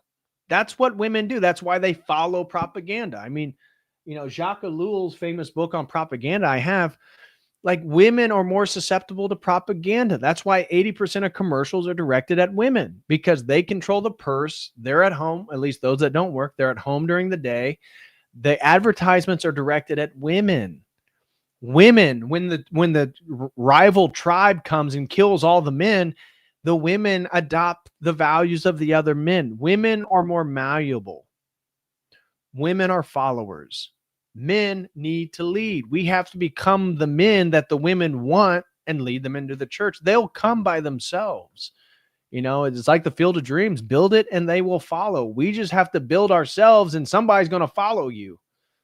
God's providence will put the right woman in your place. This is a big thing for anybody looking for a wife. Here's the big, big tip that I hope is insightful. God gives you the woman at the moment you're the man that woman needs. Right? Imagine the ideal woman that you're looking for.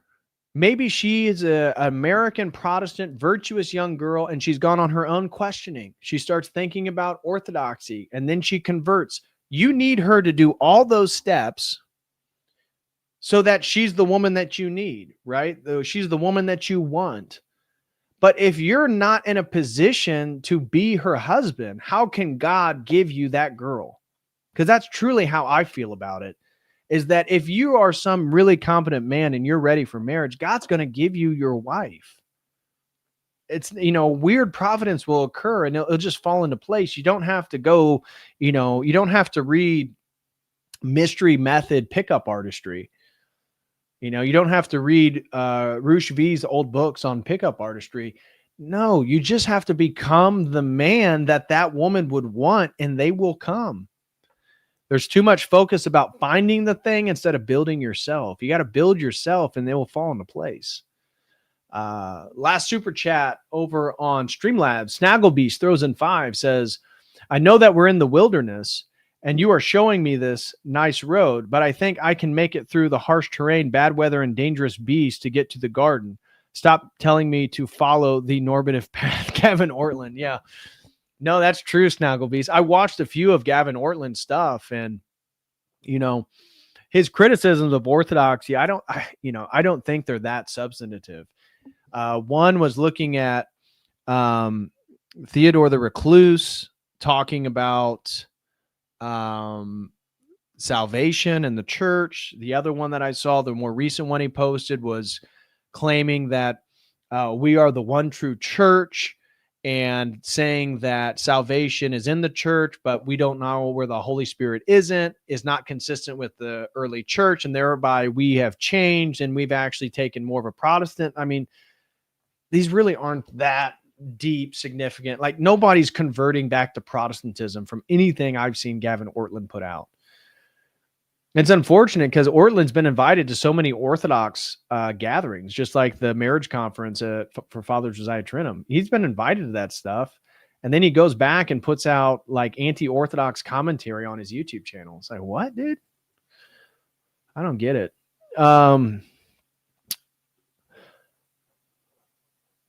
Welding Pro 67 throws in $2, says, great work. Really appreciate it. Well, thank you very much, Welding Pro. God bless you, bro. And keep up the good welding. Sounds like the rumor on the street is you are a pro at welding. So thank you so much, Welding Pro 67, for the support.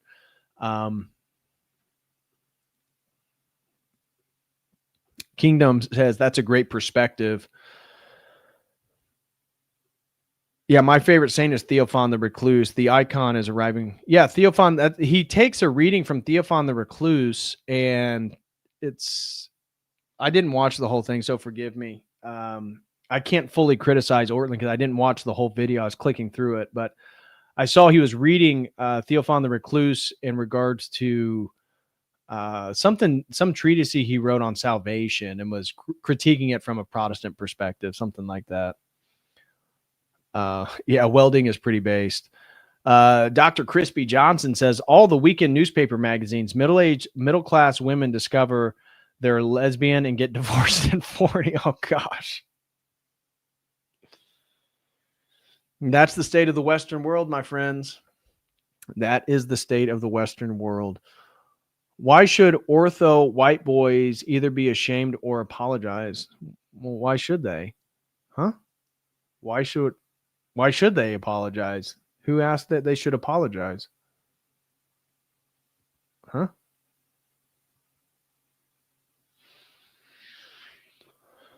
What watch do I wear? It's a Citizen Eco Drive. It's kind of an old watch, really. I need to get a new one. I need to get a new band. It's a super old band. It's a It's a solar-based watch. I've had it forever. Budget fragrance 33 throws into what's up with fragrances tonight? Thoughts on Rocor? I like Rocor. I've been to multiple Rocor parishes. I know multiple Rocor priests. I know that there is some, Rocor can be apologizing for some people. But no, I like Rocor. I think Rocor did the best during COVID. I think Rocor I think it's a great diocese and jurisdiction to be in. I'm Antiochian. I've been to Serbia. I think Serbians are a great diocese and jurisdiction to be in. I really don't have much critiques to Rocor. Rocor is light OCA. You mean the OCA is light Rocor? I'm not getting it.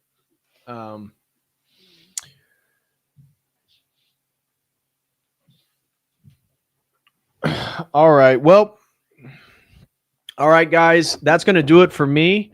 Thank you all so much for being here. Thank you for the support. God bless you all. Have a wonderful, blessed evening and weekend. This is Friday, November 7th.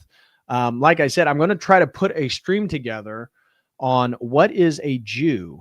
And we're going to be looking at what is a Jew before Abraham, after Christ, and in the 21st century. So I'm going to have to do some research. I'll be doing some deep dives this weekend, trying to put some of that stuff together. So hopefully Sunday or Monday, I may, depending on if the research is pretty dense, have to do another stream, probably Sunday or Monday, but that is coming. And so I'll be doing a unique stream on that. I don't think a lot of people have tackled that online. So anyways, guys, smash that like, and I will see you in the next one. As always, until then, God bless.